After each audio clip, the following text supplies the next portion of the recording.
Hello बच्चों party, कैसे हैं आप लोग? बहुत ही अच्छे होंगे ऐसा मैं उम्मीद करता हूं। तो आप लोग के लिए एक स्पेशल अनाउंसमेंट करने वाला हूं बेटा। आप लोग को 11th और 12th के सभी subject, math, physics, chemistry, biology, सभी सब्जेक्ट का आपको फ्री ऑफ कॉस्ट, मतलब एक भी रुपए कोई बिना चार्ज के, मैं आपको बोर्ड लेवल, एनडीए, आईआईटी, इन तीनों एग्जाम का कंप्लीट प्रिपरेशन कराने वाला हूं। तो आपको क्या करना है, आप हमारे प्लेलिस्ट में जाके ए टू जेड सभी सब्जेक्ट का, आप कोई भी चैप्टर पढ़ना चाहते हैं, आप प्लेलिस्ट में जाके वहां पर सीक्वेंस वाइज लेक्चर वीडियो में सिलेक्ट कर दिया हूं, आप वहां पे जाके पढ़ सकते हैं। अगर आप सच में मेहनत करना चाहते हैं और अपनी मंजिल को पाना चाहते हैं बच्चा पार्टी, तो आपको फ्री ऑफ कॉस्ट कोटा में जो पढ़ाया जाता है, जो टॉप 100 बच्चों को जो मटेरियल पढ़ाई जाती है, वो मटेरियल मैं आपको फ्री ऑफ कॉस्ट प्रोवाइड करने वाला हूं। तो आपको क्या करना है, सबसे पहले पूरे लेक्चर वीडियो, जो लेक्चर वीडियो आप पढ़ना चाहते हैं, तो आप उस लेक्चर वीडियो का सीक्वेंस वाइज वीडियो मैंने बना रखा है, आप उसको प्रॉपर देखिए, हेडफोन लगा लीजिए और उसको नोट करते जाइए बेटा। नोट करना बहुत ज्यादा इंपॉर्टेंट है, तो नोट कीजिए।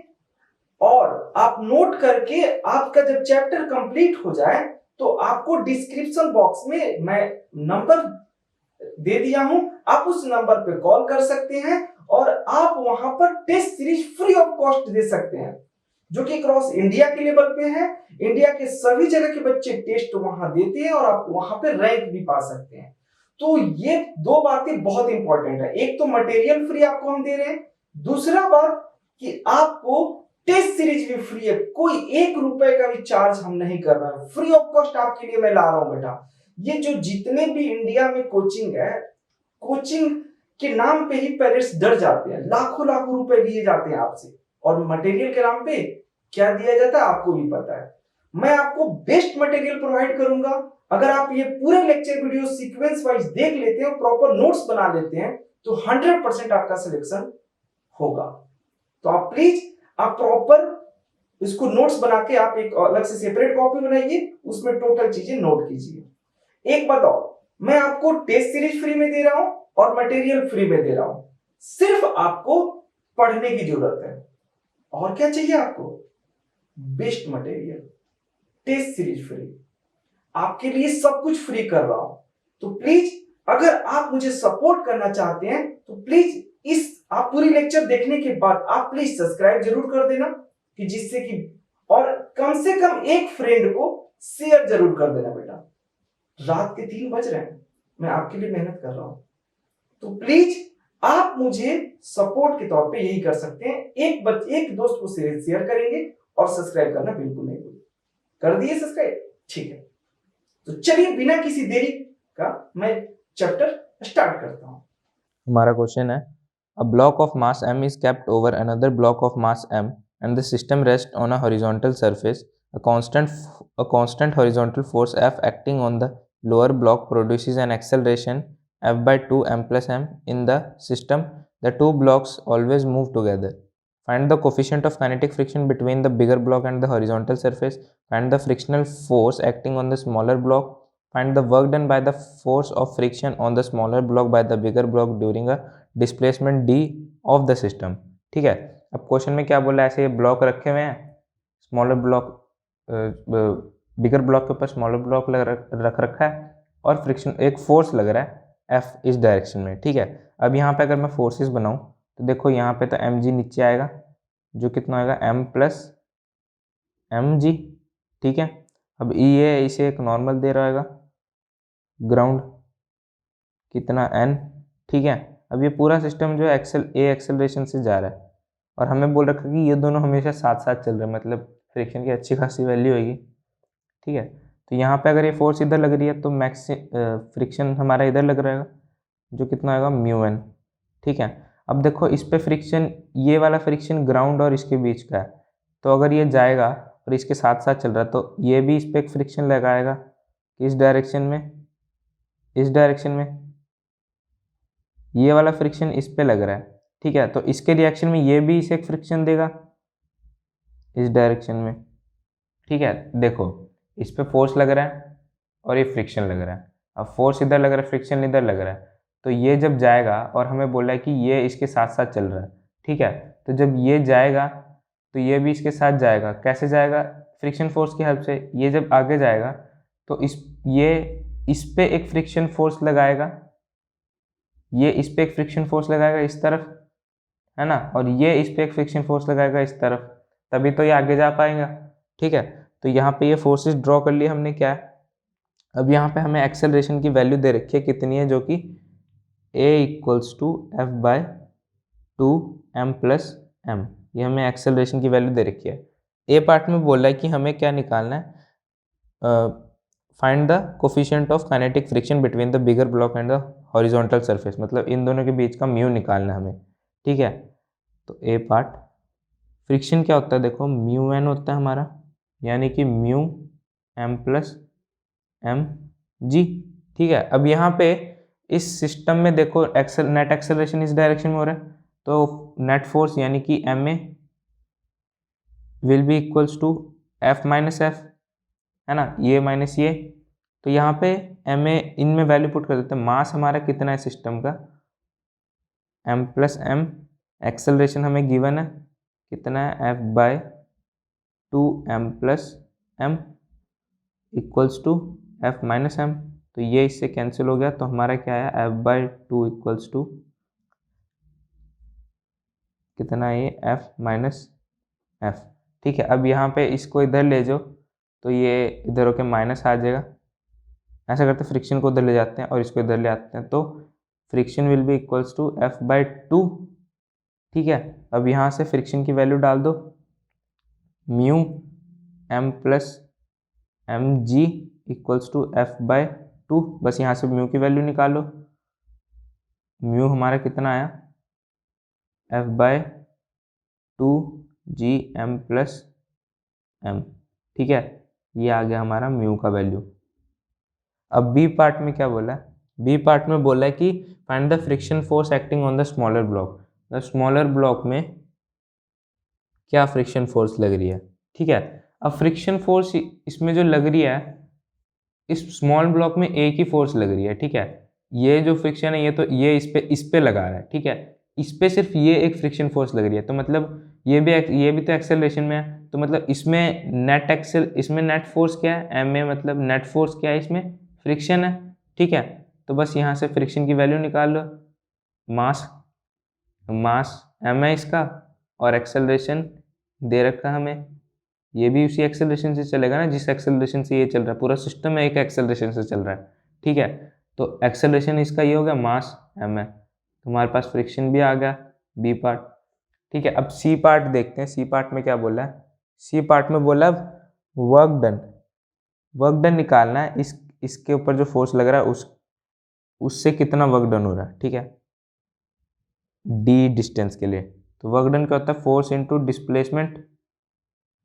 तो फोर्स हमारा कितना है इस पे, ये रहा हमारा फोर्स, नेट फोर्स mF/2m+m, और डिस्टेंस को कितना चला है, d, तो ये आ गया हमारा वर्क डन भी, ठीक है। हमारा क्वेश्चन है, a box weighing 2000 newton is to be slowly slid through 20 metre on a straight track having friction coefficient 0.2 with the box. Find the work done by the person pulling the box with the chain at an angle theta with the horizontal. Find the work when the person has chosen a value of theta which ensures him the minimum magnitude of the force, ठीक है। यहाँ पे question क्या कह रहा है सुनो, ये कोई एक बॉक्स है, ठीक है, जिस यहाँ पे बोला है 2000 न्यूटन वेट है उसका। 2000 न्यूटन वेट मतलब देखो यूनिट्स, देखो न्यूटन में दे रखा है, तो इसका मतलब क्या है, यही mg है, ठीक है। तो 2000 न्यूटन mg है। अब देखो इसमें क्या बोल रहा है उसके बाद कि 20 मीटर तक उसे स्किड करके ले गए, ऐसे यहाँ से फोर्स लगा के स्किड करके ले गया 20 मीटर तक, ठीक है। उसके बाद क्या बोल रहा है, 0.2 उसका कोफिशिएंट है, 0.2 फ्रिक्शन कोफिशिएंट है, ठीक है। हमें बोला है कि हमें वर्क डन निकालना है अगर कोई बंदा थीटा एंगल पे फोर्स लगा के, थीटा विद वर्टिकल, ठीक है, ये इसके साथ थीटा एंगल बना के फोर्स लगा के खींच रहा है, तो वर्क डन कितना करा है हमें ये निकालना है। ठीक है, पहले अब देखो इसमें अगर हम फोर्सेस ड्रॉ करें, ये हो गया हमारा एम जी कितना है 2000 न्यूटन। ठीक है, और उसके बाद नॉर्मल लगेगा इसमें, ये नॉर्मल आ गया। उसके बाद अगर ये आगे की तरफ जा रहा है तो इधर फ्रिक्शन लगेगा। ठीक है, अब देखो इसको रिजॉल्व कर ले अगर हम फोर्स को, तो ये क्या होगा F साइन थीटा और ये हमारा हो जाएगा F कॉस थीटा। ठीक है, फोर्सेस होगी। अब यहाँ पे देखो हमें निकालना work done by the person pulling the box. अब वर्क डन, अब जो डिस्प्लेसमेंट हो रहा है वो फोर्स के किस कंपोनेंट की वजह से हो रहा है, इस कंपोनेंट की वजह से। अब वो कब वर्क डन कर पाएगा, जब उसकी वैल्यू इससे ज़्यादा हो जाएगी, है ना। तो देखो ज़्यादा या फिर इक्वल हो जाने पे, तब वो अगर ज़्यादा होगी तो एक्सेलरेट करेगा ये पूरा सिस्टम। ठीक है, और अगर इक्वल टू होगी तब वो यूनिफॉर्म वेलोसिटी से आगे बढ़ेगा। ठीक है, तो अब ए पार्ट में देखते, पहले इक्वेशन बना लेते हैं इनकी। तो देखो n plus F sine theta equals to 2000। ठीक है, तो यहाँ से n की वैल्यू आ गई हमारी कितनी 2000 माइनस एफ साइन थीटा। ठीक है, फ्रिक्शन निकाल लेते हैं यहाँ से, फ्रिक्शन कितना होता है म्यू एन, तो mu 2000 minus mu F sine theta, ये फ्रिक्शन आ गया हमारा। ठीक है, अब उसने बोला है, क्या बोला है कि इफ़ इट मूव्स स्लोली। ठीक है, हमें बोला है कि स्लोली मूव कर रहा है, मतलब वो एक्सेलरेशन नहीं है, ये जस्ट इसने इसकी फ्रिक्शन की वैल्यू को पार कर लिया है, एक्सेलरेशन नहीं है, वो जस्ट मूव कर रहा है यूनिफॉर्म वेलोसिटी से। तो उसका मतलब क्या, F equals to F cos theta होएगा। मैंने भी बताया था ना, ये जब इक्वल हो जाएंगे तब वो मोशन में आएंगे।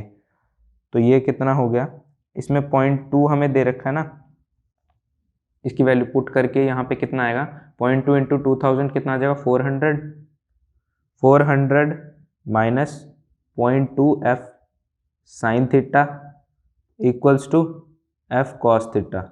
ठीक है, ये आ गया हमारा। यहाँ से एफ कॉमन ले लेते हैं, इसको उधर ले जाते हैं, इसको इधर ले आते हैं। एफ कॉमन लेके 0.2 कितना आया 0.2 sign theta plus cos theta. ठीक है, इक्वल्स टू कितना 400। यहाँ से एफ की वैल्यू आ जाएगी हमारी कितनी 400 upon 0.2 sign theta plus cos theta. ठीक है, ये हमारी फोर्स की वैल्यू आ गई। बस अब क्या करना, वर्क डन का फॉर्मूला क्या होता है, फोर्स इनटू डिस्प्लेसमेंट। फोर्स की वैल्यू, फोर्स क्या है हमारा F cos theta into D. Force हमारा F cos theta into D की, एफ कॉस थीटा फोर्स है हमारा, तभी इधर डिस्प्लेसमेंट हो रहा है डी, है ना। तो एफ की वैल्यू डाल दो 400 upon 0.2 sign theta plus cos theta. ठीक है, एफ कॉस थीटा तो मतलब कॉस थीटा ऊपर और मल्टीप्लाई होगा।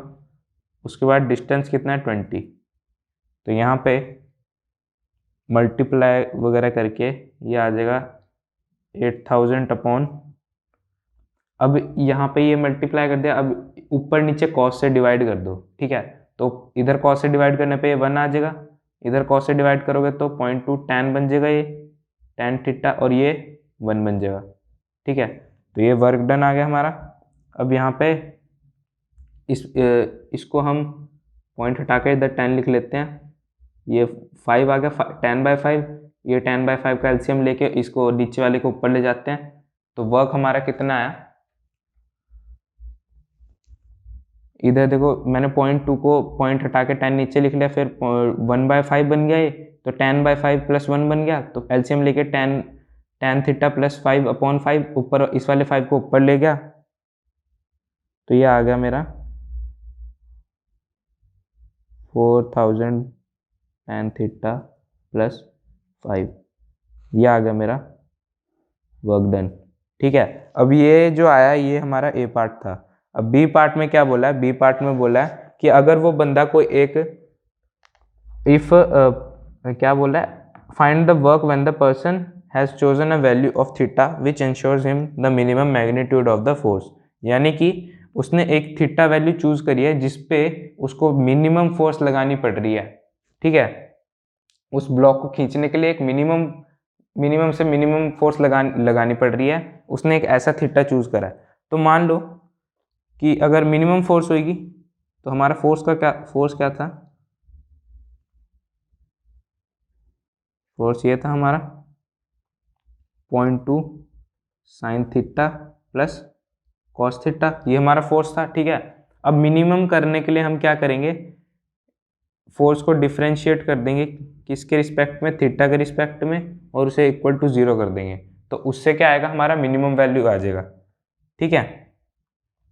अब यहाँ पे इसको डिफरेंशिएट करो, इसको फोर्स को थीटा के रिस्पेक्ट में, तो क्या आएगा हमारा, डिफरेंशिएट करके 0.2 cos theta minus sine theta, इसको इक्वल्स टू 0 कर दिया, तो 0.2 cos theta equals to sine theta आ गया, यानी कि 0.2 ये इधर आके tan थीटा बन जाएगा, tan थीटा आ गया, तो tan थीटा इक्वल्स टू 0.2, तो ये आ गई हमारी थीटा की वो वैल्यू जिस पे हमारा फोर्स मिनिमम लग रहा है, ठीक है।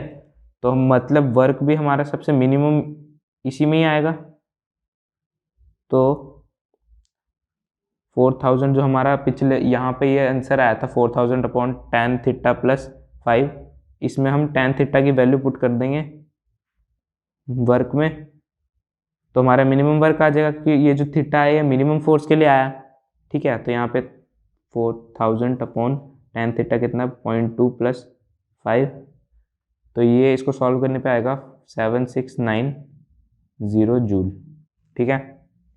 हमारा क्वेश्चन है, a block of weight 100 Newton is slowly slid up on a smooth incline of inclination 37 degree by a person. Calculate the work done by the person in moving the block through distance of 2 meter if the driving force is parallel to the incline in the horizontal direction. ठीक है, तो question में क्या बोला है, ये कोई एक इंक्लाइन है, ठीक है। यहाँ पे हमारा मास है, ये हमारा मास और ये 37 डिग्री पे इंक्लाइंड है, ठीक है। अब यहाँ पे क्या बोल रहा है कि पहले केस में दो केसेस हैं, एक बार फोर्स ऐसे पैरेलल लग रही है इस पे इंक्लाइन के, और एक बार हॉरिजॉन्टल डायरेक्शन यानी कि ऐसे लग रही है फोर्स, ठीक है। तो हमें पूछा क्या है, हमें वर्क डन निकालना है, हमें वर्क डन निकालना है कि कितना वर्क डन कर रहा है पर्सन उस ब्लॉक को मूव करने के लिए 2 मीटर का, 2 मीटर मूव करने के लिए कितना वो वर्क डन कर रहा है, ठीक है। तो यहाँ पे फोर्सेस में बनाऊँ अगर, तो mg इधर, और वो कितना गिवन है हमें 100 यहाँ पे ये न्यूटन गिवन है, मतलब ये mg है हमारा, ठीक है। तो इस डायरेक्शन में हमारा क्या आएगा, mg cos 37, ठीक है, और इस डायरेक्शन में क्या होगा हमारा mg sin 37, ठीक है। अब और क्या है, एक फोर्स लगा रहा है बंदा इस डायरेक्शन में इसके, ठीक है। ये फोर्स अब ए पार्ट में इस डायरेक्शन में लगा रहा है, तो उसने डिस्टेंस कितना चला है, 2 मीटर चला है। ए पार्ट करते हैं, देखो F इक्वल्स टू क्या होगा, mg sin थीटा होगा, है ना। मूव कराने के लिए इसके इक्वल होना पड़ेगा इसे, तो यहाँ पे वर्क डन कितना हो जाएगा हमारा, फोर्स इंटू डिस्प्लेसमेंट, फोर्स क्या है mg sin 37 इंटू डिस्टेंस कितना है 2 मीटर चला है, mg हमारे पास 100 गिवन है, sin 37 की वैल्यू होती है 3/5, ये याद करना पड़ता है, ठीक है। तो ये 2, तो यहाँ से आ गया हमारे पास आंसर आ गया कितना 120 जूल, तो ए पार्ट का आंसर आया 120 जूल, ठीक है।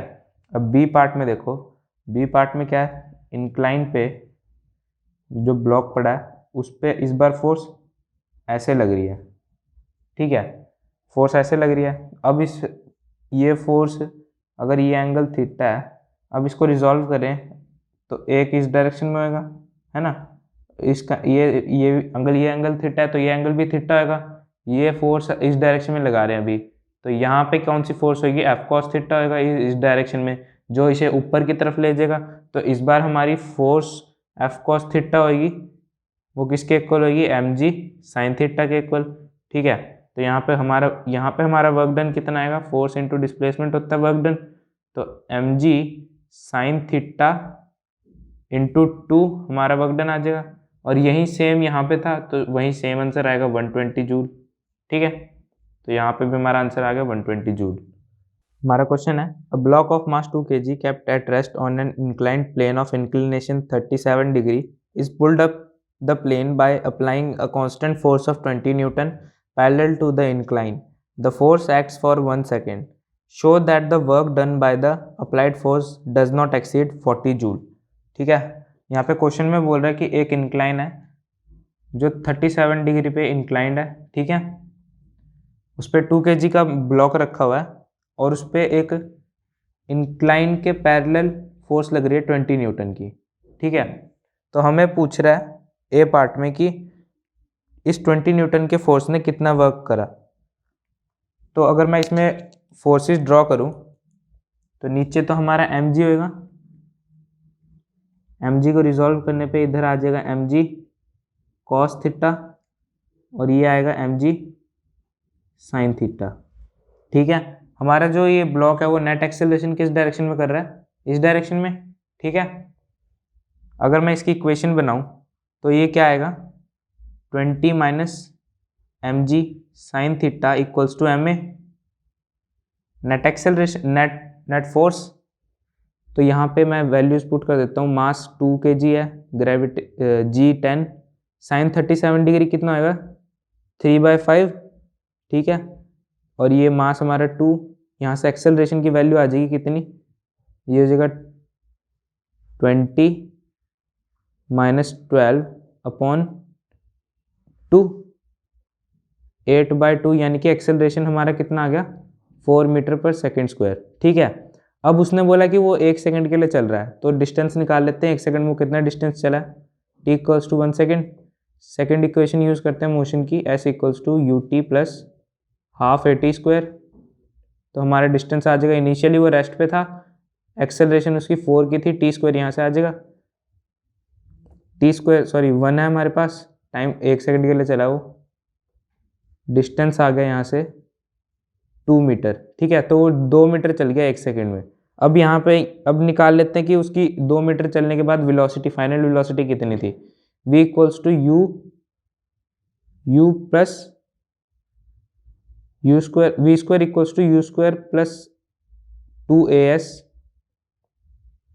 तो ये कितना आया, इनिशियली रेस्ट पे था, 2 इंटू एक्सेलरेशन 4 और डिस्टेंस वो कितना चला 2, तो कितना आया 60 मीटर पर सेकेंड।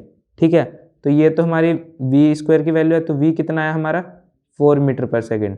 ठीक है, अब यहाँ पे उसने ए पार्ट में क्या पूछा हमारा, work done bye 20 Newton force. तो ए पार्ट में work done bye 20 Newton force कितना आएगा, फोर्स इंटू डिस्प्लेसमेंट, फोर्स कितना है 20 न्यूटन का, डिस्प्लेसमेंट कितना है 2 मीटर का, तो ये कितना आ गया 40 जूल।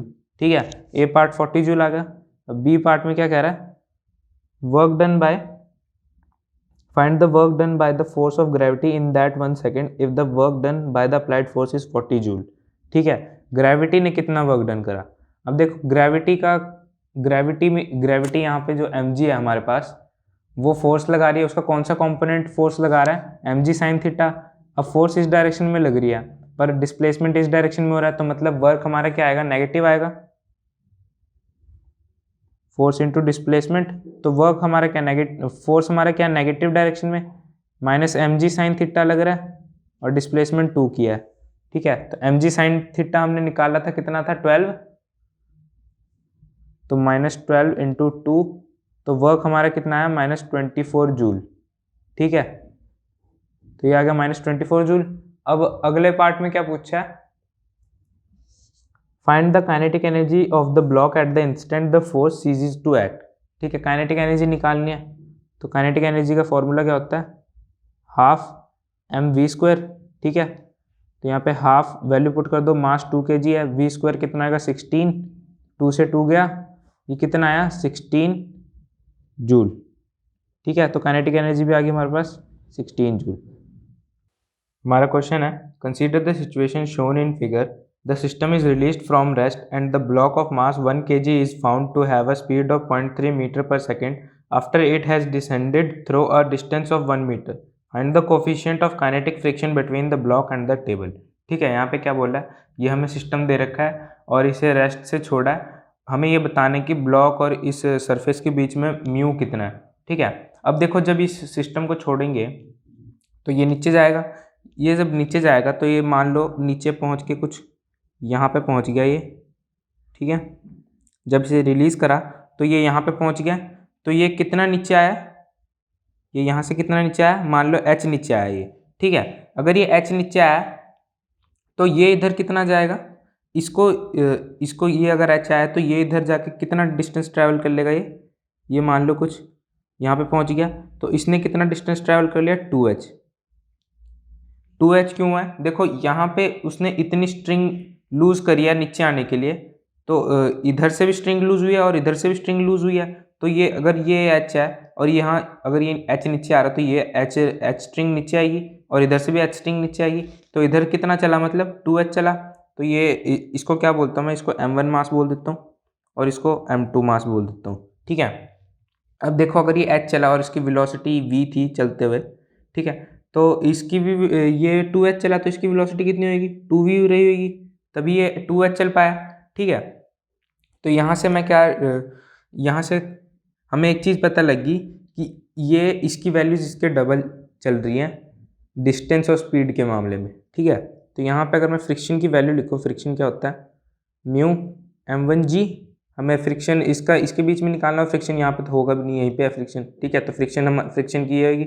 अब हमें पता है टोटल वर्क डन किसके इक्वल होता है, चेंज इन काइनेटिक एनर्जी। ठीक है, अब काइनेटिक एनर्जी किन किन की चेंज हो रही है, इन दोनों की चेंज हो रही है, ये दोनों ही पहले रेस्ट पे थे, ये total kinetic energy, change in total kinetic energy होगा, मतलब सिस्टम का काइनेटिक एनर्जी। ठीक है, तो यहाँ पे ये दोनों ही पहले रेस्ट पे थे तो इनिशियल दोनों की जीरो थी, उसके बाद छोड़ दी कि फिर अपनी अपनी वेलोसिटी से ये दोनों चल रहे हैं, तो इसका मतलब इनकी फाइनल वेलोसिटी ही चेंज आएगा। तो यहाँ पे देखो, यहाँ पे टोटल वर्क डन जो हो रहा है किस किस की वजह से हो रहा है, एक वर्क डन तो हो रहा है ग्रेविटी की वजह से, उनके मास जो mg नीचे लग रहा है। ठीक है, और एक हो रहा है फ्रिक्शन की वजह से, जो फ्रिक्शन यहाँ पे लग रहा है। चेंज इन काइनेटिक एनर्जी क्या होगा, kinetic energy of 1 and kinetic energy of mass 2। ठीक है, अब इनमें वैल्यूज पुट कर दो, ग्रेविटी की वजह से किसमें वर्क डन हो रहा है, इसमें है ना, ये ग्रेविटी नीचे लेके जा रही है mg, तो यहाँ पे मास कितना है हमारा m2 g और h। ठीक है, यहाँ पे जो फ्रिक्शन की वजह से हो रहा है, फ्रिक्शन क्या होता है, म्यू m1g, ये हमारा फोर्स हो गया वर्क के लिए, और डिस्प्लेसमेंट कितना चला है वो 2h। ठीक है, तो ये कितना आ गया हमारा, और यहाँ पे माइनस मैंने क्यों लिया, क्योंकि जो फ्रिक्शन होगा वो फ्रिक्शन फोर्स हमारी इस डायरेक्शन में लग रही होगी, फोर्स हमारी इस डायरेक्शन में, डिस्प्लेसमेंट हमारी इस डायरेक्शन में है, तो हमारा जो वर्क आएगा वो कितना आएगा, नेगेटिव आएगा, तो ये कितना होगा, म्यू m1g फोर्स, डिस्प्लेसमेंट कितना 2h। ठीक है, अब काइनेटिक एनर्जी देख लेते हैं इनकी, हाफ m1 2v², इसकी वेलोसिटी 2v थी। ठीक है, प्लस काइनेटिक एनर्जी ऑफ 2 कितना, हाफ m2v²। ठीक है, अब इनमें से हम अगर कॉमन वगैरह लें तो क्या आएगा हमारा, m2 minus 2 mu m1 g h equals to half 1 plus m1 m2 plus 4m1 v²। ठीक है, तो ये आ गया। अब इसमें वैल्यूज पुट कर देते हैं, तो ये हो जाएगा हमारा 1 minus 8 mu g equals to half 1 plus 16.09। ठीक है, अब यहाँ से फर्दर सॉल्व करेंगे तो 1 माइनस 8 म्यू 17 इंटू 0.09 अपॉन 9.8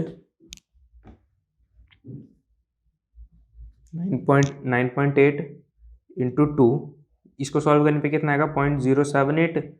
तो यहाँ से मेरे 8 म्यू की वैल्यू कितनी आ गई, 1 माइनस 0.78 078 सॉरी इक्वल्स टू कितना 0.922, तो म्यू मेरा यहाँ से कितना आ गया, ये आ गया 0.922/8। इसको सॉल्व करने पे हमारे पास आएगा 0.115। तो यहाँ से मैं क्या लिख देता हूँ, इसको म्यू को अप्रॉक्सीमेटली हम क्या लिख सकते हैं फिर 0.12। तो ये होगा हमारा फाइनल आंसर। हमारा क्वेश्चन है, in a children's park there is a slide which has a total length of 10 meter and a height of 8 meter. Vertical ladder are provided to reach the top. A boy weighing 200 Newton climbs up the ladder to the top of the slide and slides down to the ground. The average friction offered by the slide is 3/10 of his weight. Find the work done by the ladder on the boy as he goes up. The work done by the slide on the boy as he comes down. Neglect any work done by forces inside the body of the boy. ठीक है, यहाँ पे क्या बोल रहा है, ये कोई स्लाइड है चिल्ड्रंस पार्क में, ठीक है, और वो बच्चा इस पर स्लाइड कर, तो स्लाइड करने से पहले वो कहाँ पे था, यहाँ पे था कहीं पे, ठीक है, मान लो ये बच्चा बनाया मैंने, लग नहीं रहा पर मान लो, ठीक है, तो ये बच्चा है, वो पहले यहाँ पे कहीं पे था, तो वो ऊपर चढ़ रहा था, ऊपर चढ़ के टॉप पे, फिर उसने क्या करा, उसने वो स्लाइड करा स्लाइड से, ठीक है। अब यहाँ पे देखो उस पर फोर्सेस कौन कौन सी लग रही है, एक तो उसका नीचे mg लग रहा होगा, ठीक है, और एक वो अपने ऊपर जाने के लिए एक mg F फोर्स लगा रहेगा, ठीक है, F फोर्स लगाने पे वो ऊपर जा रहा है और नीचे mg लग रहा है। तो हमें पूछा, पहला वर्क डन पूछा कि लैडर ने कितना वर्क डन करा है इसके ऊपर, बॉय के ऊपर, ठीक है, तो बॉय के ऊपर जो वर्क डन होगा लैडर वो कितना होगा, वो तो 0 होगा क्योंकि यहाँ पे दोनों फोर्सेज बैलेंस हो गई हैं, ठीक है, तो यहाँ पे कोई फोर्स ही नहीं है जो उसे लैडर लगा रही है उसके ऊपर। फोर्स जो होगी लैडर जो फोर्स लगाएगी वो कौन सी होगी, वो नॉर्मल होगी, नॉर्मल जो है वो इस डायरेक्शन में है और इसकी डिस्प्लेसमेंट जो है इस डायरेक्शन में है, तो फोर्स और डिस्प्लेसमेंट के बीच में एंगल कितना बन रहा है 90 डिग्री का, तो 90 डिग्री का अगर एंगल बन रहा है तो मतलब कितना वर्क डन कितना हुआ, 0 होगा, क्योंकि वर्क डन क्या होता है F.S, तो 90 मतलब 0 हो गया, ठीक है, तो ये तो वर्क डन बाय वो लैडर कितना होगा, 0 हो गया, ठीक है। अब यहाँ पे अगर मैं लिखूँ गिवन क्या क्या हमारे पास, हमें दे रखा है कि जो लेंथ है उसकी, जो इंक्लाइन की लेंथ है वो कितनी है 10 मीटर, और उसकी हाइट कितनी है, हाइट हमारे पास गिवन है 8 मीटर की, और हमें क्या बोल रहा है, हमें बोल रहा है कि जो उसका वेट है यानी कि mg वो कितना है 200 न्यूटन, 200 न्यूटन। अब हमें क्या बोला है उसका फ्रिक्शन ये जो स्लाइड जो फ्रिक्शन ऑफर कर रहा है वो कितना है, वो है 3/10 ऑफ हिज वेट, ठीक है, तो वेट कितना उसका 3/10 इंटू 200, तो ये कितना आ गया, ये आ गया 60 न्यूटन, 60 न्यूटन फ्रिक्शन फोर्स उस पर अप्लाई हो रहा है, ठीक है। अब यहाँ पे देखो मैं अगर फोर्सेस ड्रॉ करूँ इस पर तो क्या कर देखो, एक तो यहाँ पे जब वो स्लाइड कर रहा है mg लग रहा है उस पर, ठीक है, अगर मैं इसको रिजॉल्व करूँ तो इस डायरेक्शन में क्या लगेगा mg cos थीटा, और इस डायरेक्शन में क्या लगेगा mg sin थीटा, ठीक है, और एक उसे नॉर्मल मिल रहा होगा स्लाइड की वजह से, स्लाइड के सरफेस से नॉर्मल मिल रहा होगा, और अगर वो आगे जा रहा है तो उसको पीछे की तरफ एक क्या लगेगा फ्रिक्शनल फोर्स, ठीक है। अब ए पार्ट में तो हमने निकाल लिया था कि क्या है वर्क डन बाय लैडर क्या होएगा, ए पार्ट में वर्क डन बाय लैडर जो होएगा वो कितना होगा 0, क्योंकि वो जो फोर्स लगा रहा है वो नॉर्मल फोर्स है सिर्फ, ठीक है, और वो परपेंडिकुलर टू डिस्प्लेसमेंट है, तो इसका मतलब क्या हुआ, वो 0 हो गया वर्क डन बाय लैडर। अब बी पार्ट में हमें क्या बोला, work done by the slide as the boy comes down, ठीक है, हमें स्लाइड वर्क डन स्लाइड ने कितना करा है, क्या कहते उसने वर्क डन नॉर्मल के वजह से तो 0 होएगा, स्लाइड ने कौन कौन सी फोर्स लगाई है, एक तो फ्रिक्शन लगाई है और एक नॉर्मल लगाई है, तो नॉर्मल की वजह से तो 0 हो गया क्योंकि डिस्प्लेसमेंट की डायरेक्शन से वो परपेंडिकुलर है, ठीक है, और एक हम निकाल लेते हैं फ्रिक्शन की वजह से, फ्रिक्शन की वजह से क्या है फोर्स इंटू डिस्प्लेसमेंट होगा, फोर्स कितना हमारे पास फ्रिक्शन कितना -60 होगा, क्यों, क्योंकि फ्रिक्शन हमारा पीछे की तरफ लग रहा है और डिस्प्लेसमेंट हमारा आगे की तरफ हो रहा है, तो ये फ्रिक्शन जो वर्क डन करेगा वो क्या होगा माइनस में होगा, डिस्प्लेसमेंट क्या होगी हमारी 10 यानी कि -600 जूल फ्रिक्शनल फोर्स उस पर वो कर रहा है, ठीक है, ये आ गया स्लाइड। अब हम निकाल लेते हैं work done bye boy, boy ने कितना वर्क डन करा है, बॉय देखो उसका एक वर्क डन कितना करा, वो ऊपर गया, ठीक है, ऊपर जाके उस पर उसने वो कितना फोर्स लगा रहा है स्लाइड पे mg, ठीक है, और कितनी हाइट तक पहुंच गया, यानी कि फोर्स हमारी होगी mg, डिस्टेंस कितना वो h तक गया है, तो हमारा क्या हो गया ये mgh यानी कि पोटेंशियल एनर्जी गेन कर ली उसने, तो एम जी हमारे पास 200 गिवन है और हाइट हमें 8 गिवन है, तो ये कितना आ गया 600 जूल। ठीक है, तो वर्क डन बाय बॉय कितना आ गया 1600 जूल और ये आ गया -600 जूल और वर्क डन बाय लैडर हमारे पास आ गया 0। ठीक है, हमारा क्वेश्चन है figure shows a particle sliding on a frictionless track which terminates in a straight horizontal section. If the particle starts slipping from the point A, how far away from the track will the particle hit the ground? ठीक है, यहाँ पे ये कुछ हमें ऐसा diagram दे रखा है, ये इसका ट्रैक है। ठीक है, यहाँ पे ये जो पोजीशन है इस ये ए पोजीशन है। ठीक है, और यहाँ पे इस पोजीशन को मैं बी पोजीशन मान लेता हूँ। ठीक है, तो यहाँ पे क्या हुआ, ये जो पार्टिकल यहाँ पे था यहाँ से स्लाइड करना स्टार्ट हुआ और ये जाते जाते जाते जाते ऐसे यहाँ तक पहुँचा और यहाँ से हमें ये बताना है कि जब वो यहाँ पे पहुँचेगा तो ऐसे जाके गिरेगा, अब यहाँ पे रुकेगा तो है नहीं, और वो यहाँ से जब उसने स्पीड अटेन कर लिया एक, तो वो यहाँ से ऐसे जाके यहाँ पे कहीं पे गिरेगा। तो हमें यही बताना है कि ये कितनी दूरी पे गिरा है यहाँ से। जब ये यहाँ से एक v वेलोसिटी से निकलेगा तो ये जब ऐसे ऐसे जाएगा तो ये यहाँ कहीं आके गिरेगा, तो यहाँ पे भी कितनी दूर ट्रैक से गिरेगा हमें x की वैल्यू बतानी है। ठीक है, तो देखते हैं।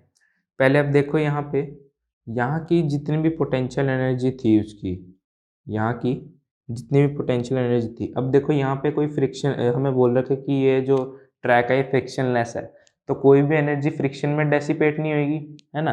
तो इसका मतलब क्या हुआ, यहाँ की जितनी भी पोटेंशियल एनर्जी थी वो सारी की सारी यहाँ पे काइनेटिक एनर्जी में चेंज होगी, क्योंकि यहाँ पे तो वो रेस्ट पे था और उसके पास सिर्फ एक पोटेंशियल एनर्जी थी। जाते जाते उसने एक स्पीड अटेन कर ली और यहाँ पे उसके पास एक काइनेटिक एनर्जी होगी और साथ ही साथ उसके पास एक पोटेंशियल एनर्जी भी है ड्यू टू हाइट। ठीक है, तो अगर मैं देखूँ energy at A must be equal to energy at B, conservation of energy से, है ना। तो यहाँ पे एनर्जी और एनर्जी एट ए क्या क्या है, उसके पास एम जी, इसको मैं H1 मान लेता हूँ और इसको H2 मान लेता हूँ, तो एम जी H1। ठीक है, H1 ऐसा करते हैं, इसको एम जी एच 1 मीटर बोल देते हैं, एम जी एच 1 मीटर वाला। ठीक है, और एनर्जी एट बी कितनी कितनी है, देखो एक तो एक वी की वजह से काइनेटिक एनर्जी है और इस हाइट की वजह से एक पोटेंशियल एनर्जी है, तो half M V square plus M G H half. ठीक है, ये हाफ मीटर की वजह से काइनेटिक पोटेंशियल एनर्जी। ठीक है, यहाँ से क्या देखो एम तो सब में कैंसिल हो गया, अब वैल्यूज पुट कर देते हैं, G into 1 equals to half V square plus G 0.5, तो ये कितना आ गया, हाफ वी स्क्वायर, जी सारे एक तरफ कर लेते हैं, जी 0.5, ये इधर जाके माइनस होएगा तो 0.5 हो जाएगा ये जी 0.5। यहाँ से मेरी v की वैल्यू कितनी आ गई, 2g.5 अंडर रूट में वैल्यूज पुट कर दो, 2 इंटू 10 इंटू 0.5, ये कितना आ गया, ये आ गया √10। तो v हमारे पास आ गया कितना, √10। तो √10 जो थी वो उसे वेलोसिटी मिल गई, किस डायरेक्शन में मिली है उसे, ये √10 velocity y direction, sorry x direction में। ठीक है, तो अगर मैं अब देखो, अब हम डिस्प्लेसमेंट निकाल लेते हैं क्योंकि हमारे पास एक वेलोसिटी आ गई है। ठीक है, वेलोसिटी आ गई तो हम उसकी हेल्प से कुछ कर सकते हैं। तो यहाँ पे देखो इस पॉइंट पे क्या था डायग्राम में, ये हमारा 0.5 का हाइट था। ठीक है, और वो v वेलोसिटी से निकला और जाके कहीं पे कुछ ऐसे गिरा और हमें ये x डिस्टेंस निकालना है। यहाँ से वो v वेलोसिटी से निकला, हमें x निकालना है। तो x कैसे निकालेंगे, अगर हम y डायरेक्शन में कंसीडर करें मोशन को, तो सेकंड इक्वेशन लगाते हैं, s equals to U T plus half A T square. तो यहाँ पे y डायरेक्शन में उसकी डिस्प्लेसमेंट कितनी हुई है, 0.5, y डायरेक्शन में 0.5, इनिशियली वो रेस्ट पे था, half into 10 into T square. ठीक है, y डायरेक्शन में उस पर कौन सी एक्सेलरेशन लगी है, एक्सेलरेशन ड्यू टू ग्रेविटी, है ना। तो यहाँ पे इसलिए मैंने g की वैल्यू ले ली 10 और टी स्क्वायर, टी हमें निकालना है, टाइम कितना उसे लगा है, तो टी यहाँ से आ जाएगा मेरा 1/10 टी स्क्वायर ये आया, तो टी टाइम कितना है हमारा 1/√10। ठीक है, तो इतना टाइम उसे लगा है ग्राउंड को हिट करने में। अब वही सेम चीज़ करते हैं। अब हम क्या करेंगे, मोशन एक्स डायरेक्शन में कंसीडर करेंगे। अगर एक्स डायरेक्शन में कंसीडर करें, सेम इक्वेशन यूज़ करेंगे हम, हाफ ए टी स्क्वायर। ठीक है, यहाँ पे वैल्यूज पुट कर दो, हमें निकालना है एक्स, ये एक्स कितना डिस्टेंस हमारा एक्स निकालना है। और अब यहाँ पे इनिशियल इसे कंसीडर कर लेंगे हम, तो √10 इंटू 1/√10। एक्सेलरेशन एक्स डायरेक्शन में कोई एक्सेलरेशन नहीं है, क्योंकि जितनी भी एक्सेलरेशन है वो वाई डायरेक्शन में है, जो कि जी है। तो यहाँ पे एक्सेलरेशन ज़ीरो होगी, तो मतलब ये टर्म पूरी ज़ीरो होगी। तो यहाँ से मेरा एक्स कितना आया, एक्स विल बी 1 मीटर। ठीक है, तो वो बी पॉइंट से 1 मीटर की दूरी पे ग्राउंड को जाके हिट करेगा। ठीक है, हमारा क्वेश्चन है, a block weighing 10 Newton travels down a smooth curve track AB joined to a rough horizontal surface. The surface has a friction coefficient 0.02 with the block. If the block starts slipping on the track from a point 1 meter above the horizontal surface, how far will it move on the rough surface? ठीक है, question क्या कह रहा है कि ये कोई block है, ये हमारा एक सर्कुलर ट्रैक है। ठीक है, यहाँ पे ये ब्लॉक है और ये हमारा ए पॉइंट है और ये हमारा बी पॉइंट है। ठीक है, तो वो जो है, पहले गिवन लिख लेते हैं, क्या म्यू हमें दे रखा है 0.2। ठीक है, और हमें हाइट दे रखी है कितनी, 1 मीटर, ये 1 मीटर हाई है। तो यहाँ पे क्या बोल रहे हैं, जब ये 10 न्यूटन वेइंग ब्लॉक जब ये स्लाइड करेगा, तो यहाँ तक तो ये फ्रिक्शनलेस है।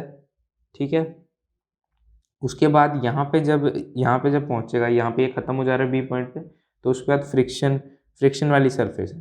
तो जब ये स्लाइड करके यहाँ पे आएगा, मान लो बी पॉइंट पे, ठीक है, तो यहाँ पे वो कुछ देर तक जाएगा और फिर कहीं पे जाके रुक जाएगा। ठीक है, और ये फ्रिक्शन वाली सरफेस है, तो हमें ये बताना है कि ये एक्स कितना हुआ। ठीक है, उसने कितना चला, ये एक्स डिस्टेंस उसने कितना चला। ठीक है, हाँ यही पूछा है। तो फोर्सेस ड्रॉ करूँ अगर मैं इसमें, तो नीचे तो इसमें लगेगा mg, ऊपर इसे लगेगा यहाँ पे नॉर्मल, और इस पॉइंट पे इसे फ्रिक्शन लगना स्टार्ट हो जाएगा। ठीक है, इस डायरेक्शन में, जो कि हमारे किसके इक्वल लगा, म्यू एम जी के, है ना। तो यहाँ पे हमें पता है कि क्या टोटल वर्क डन किसके इक्वल होता है, चेंज इन काइनेटिक एनर्जी के इक्वल। ठीक है, अब यहाँ पे देखो टोटल कौन कौन सा वर्क डन हो रहा है, ग्रेविटेशनल वर्क डन हो रहा है, प्लस एक work done due to friction हो रहा है। चेंज इन काइनेटिक एनर्जी कुछ हो रही है, एक चीज़ देखो, ये यहाँ पे रेस्ट से स्टार्ट हो रहा है और जा रहा है जा रहा है जा रहा है और फिर से रेस्ट पे आ जा रहा है। तो कोई काइनेटिक चेंज, मतलब चेंज इन काइनेटिक मोशन आया, काइनेटिक एनर्जी आया कोई नहीं, क्योंकि फाइनल हमारा ज़ीरो है, इनिशियल भी हमारा ज़ीरो है, सॉरी इनिशियल भी हमारा ज़ीरो है और फाइनल भी हमारा ज़ीरो है। तो इसका मतलब क्या हुआ, ज़ीरो हो गया हमारा चेंज इन काइनेटिक एनर्जी। तो बस ये दोनों एक दूसरे के नेगेटिव होंगे, तो यहाँ पे लिख लेते हैं हम वैल्यूज़। तो ये होता है एम जी एच, ये होगा minus mu M G X. ठीक है, फ्रिक्शन तो सिर्फ इतने एरिया में लगा ना, यहाँ पे एनर्जी डेसिपेट हुई है जो भी हुई है फ्रिक्शन की वजह से। तो यहाँ पे माइनस क्यों लगा, क्योंकि इस डायरेक्शन में फोर्स लग रहा है, इस डायरेक्शन में डिस्प्लेसमेंट हो रही है, तो वर्क हमारा माइनस होएगा, दिस इक्वल्स टू ज़ीरो। तो यहाँ से क्या आ गया, हम M G H equals to mu M G X. ठीक है, तो जितना वर्क ये करेगा उतना वर्क ये करेगा। यहाँ तक एम जी अपना काम कर रहा था और यहाँ तक फ्रिक्शन अपना काम कर रहा था। ठीक है, तो ये दोनों इक्वल हो गए, एम से एम कैंसिल हो गए और क्या कैंसिल हो गया, जी भी कैंसिल हो गया। ठीक है, अब क्या बचा हमारे पास, एक्स बचा है, X will be equals to, X हमारे किसके इक्वल होगा, एच बाय म्यू। ठीक है, तो 1/0.2, तो यहाँ से मेरा x का वैल्यू कितना आया 5 मीटर। ठीक है, तो यहाँ से जब ब्लॉक बी पॉइंट पे आ जाएगा, इसके 5 मीटर बाद ब्लॉक जाके रुक जाएगा। हमारा क्वेश्चन है, a block of mass 1 kg is placed at the point A on a rough track shown in figure. If slightly pushed towards right, it stops at the point B of the track. Calculate the work done by the frictional force on the block during its work transit from A to B. ठीक है, यहाँ पे क्या बोल रहा है कि यहाँ पे कोई A ब्लॉक है, ये ऐसा उसका ट्रैक है, उसको जब यहाँ से हल्का सा पुश दिया तो यहाँ से जाते जाते सीधा कहाँ पे रुका, बी पॉइंट पे रुका है वो। ठीक है, और ये हमें हाइट दे रखी है, तो वो टोटल नेट उसने कितनी हाइट गेन करी है, लूज करी है, तो ये 1 मीटर थी, ये पॉइंट मतलब 0.2 मीटर वो टोटली नीचे आया अपने ओरिजिनल पॉइंट से। ठीक है, अब हमें पूछा है कि फ्रिक्शन ने कितना वर्क डन करा है इसके ऊपर। ठीक है, हमें मास गिवन है, कितना है 1 kg है, हाँ 1 kg, और क्या दे रखा है हमें, मास दे रखा है बस। हाँ ठीक है, तो हमें पता है कि जो टोटल वर्क डन होता है वो किसके इक्वल होता है, चेंज इन काइनेटिक एनर्जी। ठीक है, अब यहाँ पे वर्क डन कौन कौन से हो रहे हैं, एक तो ग्रेविटी वर्क डन कर रही है, ठीक है, उसका मास mg, और एक फ्रिक्शन वर्क डन कर रही है, और क्या चेंज इन काइनेटिक एनर्जी क्या है। अब यहाँ वो रेस्ट से स्टार्ट हुआ है, ठीक है, ए पॉइंट से, और वो जाके फिर से रेस्ट पे आ जाता है बी पॉइंट पे, तो इसका मतलब क्या है, दोनों पॉइंट्स में कोई चेंज नहीं है काइनेटिक एनर्जी का, तो ये ज़ीरो हो गया। तो यहाँ से मैं क्या बोल सकता हूँ कि जो हमारा, अब यहाँ पे वैल्यूज भी पुट ही कर देते साथ साथ, जी कितना वो करेगा mgh, और वर्क डन हमारा फ्रिक्शन माइनस होता है, ठीक है, माइनस ही होगा क्योंकि फ्रिक्शन हमारा इस डायरेक्शन में लगा रहेगा, डिस्प्लेसमेंट इस डायरेक्शन में है, तो work done due to friction कितना आएगा, माइनस होएगा हमारा work done due to friction, ये इक्वल्स टू 0, तो यहाँ से क्या आ जाएगा हमारा work done due to friction will be equals to mgh। ठीक है, यहाँ से वैल्यूज पुट कर देते हैं हम, वैल्यू मास कितना है 1, g 10 मान लेता हूँ, h उसने नेट कितना करा 0.2। ठीक है, तो यहाँ से मेरा जो work done due to friction है उसकी वैल्यू कितनी आई, ये आ जाएगी -2 जूल। ठीक है,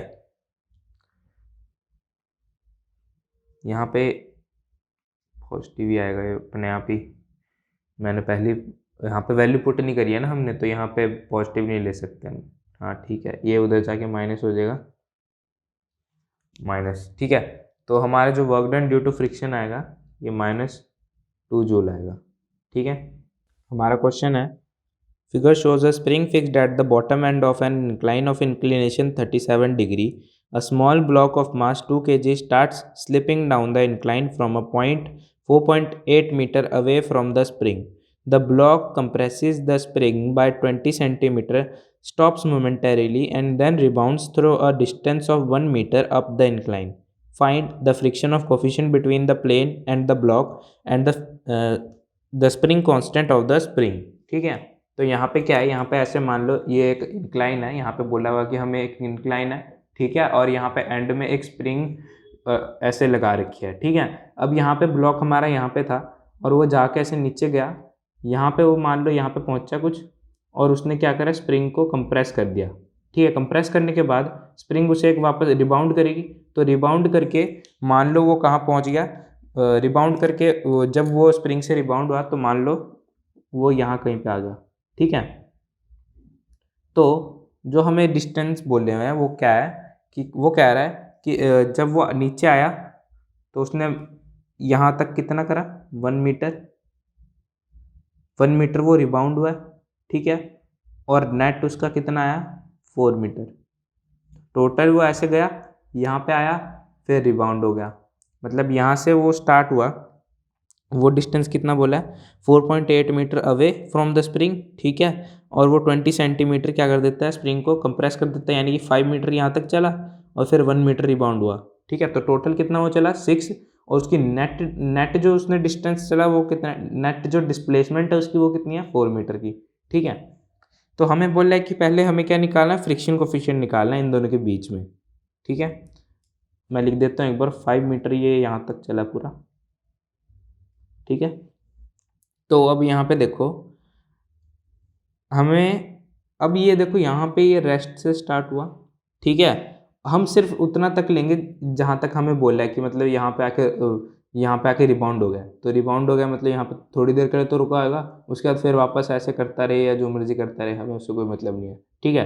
तो यहाँ से जब वो नीचे आया और फिर रिबाउंड के वापस यहाँ पे पहुँचा, तो यहाँ पे वापस रेस्ट पे आ गया, तो यहाँ से रेस्ट से चला था और रेस्ट पे आ गया, तो यानी कि इसमें कोई भी काइनेटिक एनर्जी नहीं होगी, change in kinetic energy zero हो जाएगी, ठीक है।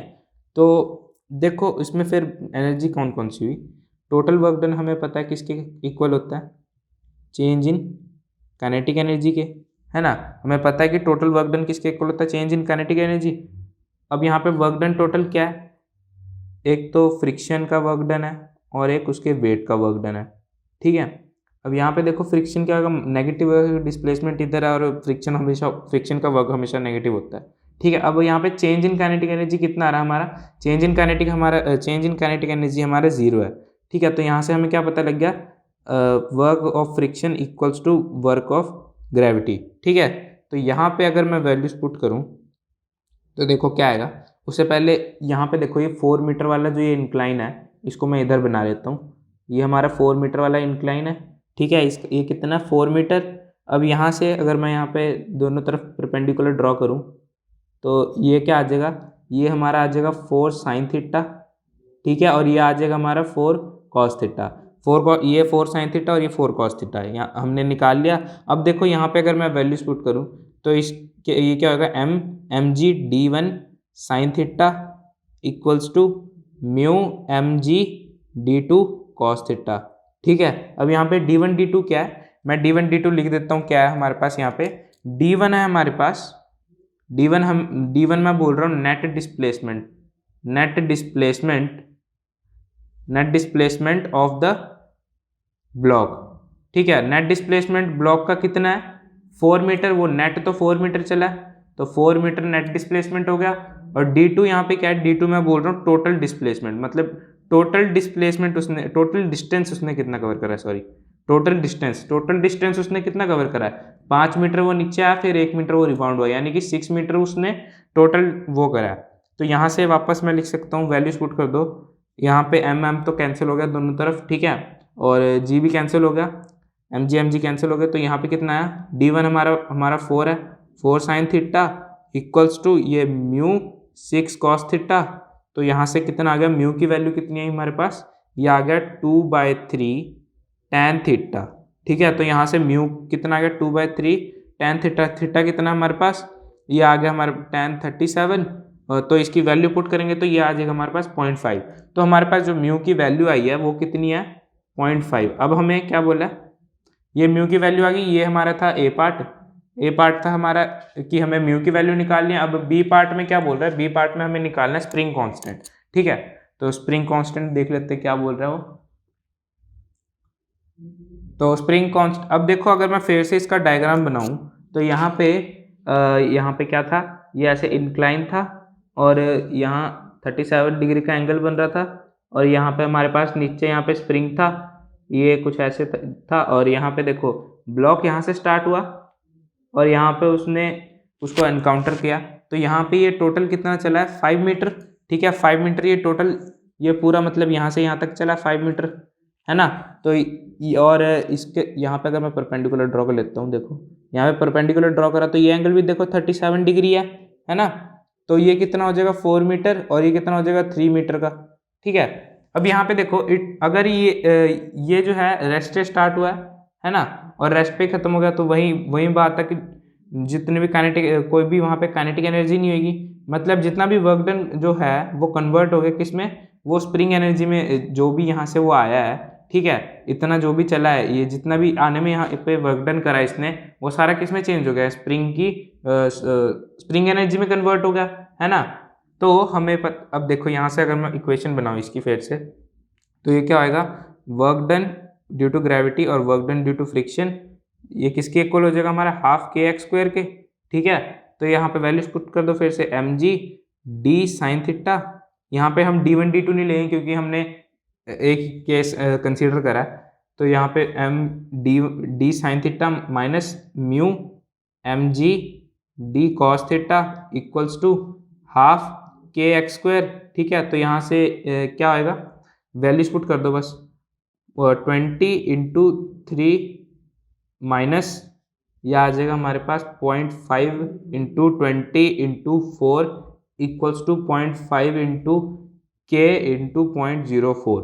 ठीक है, तो यहाँ से ये कितना है 0.02 के इक्वल्स टू 20, तो हमारे पास के कितना आ गया, यहाँ से के आ गया हमारे पास 1000 न्यूटन पर मीटर। ठीक है, तो ये आ गई हमारी के की वैल्यू। हमारा क्वेश्चन है, consider the situation shown in figure. Initially the spring is unstretched when the system is released from rest. Assuming no friction in the pulley, find the maximum elongation of the spring. ठीक है, यहाँ पे क्या कहा है, ये पहले हमें दे रखा है कि ऐसे हमने इस वक्त ये अभी रेस्ट पे, मतलब ये इसकी एक्चुअल पोजीशन है जब मास नीचे फोर्स नहीं लगा पा रहा था। ठीक है, तो जब इसे छोड़ दिया तो मास नीचे फोर्स लगा देगा mg का, तो उसकी वजह से ये स्ट्रेच हो गया।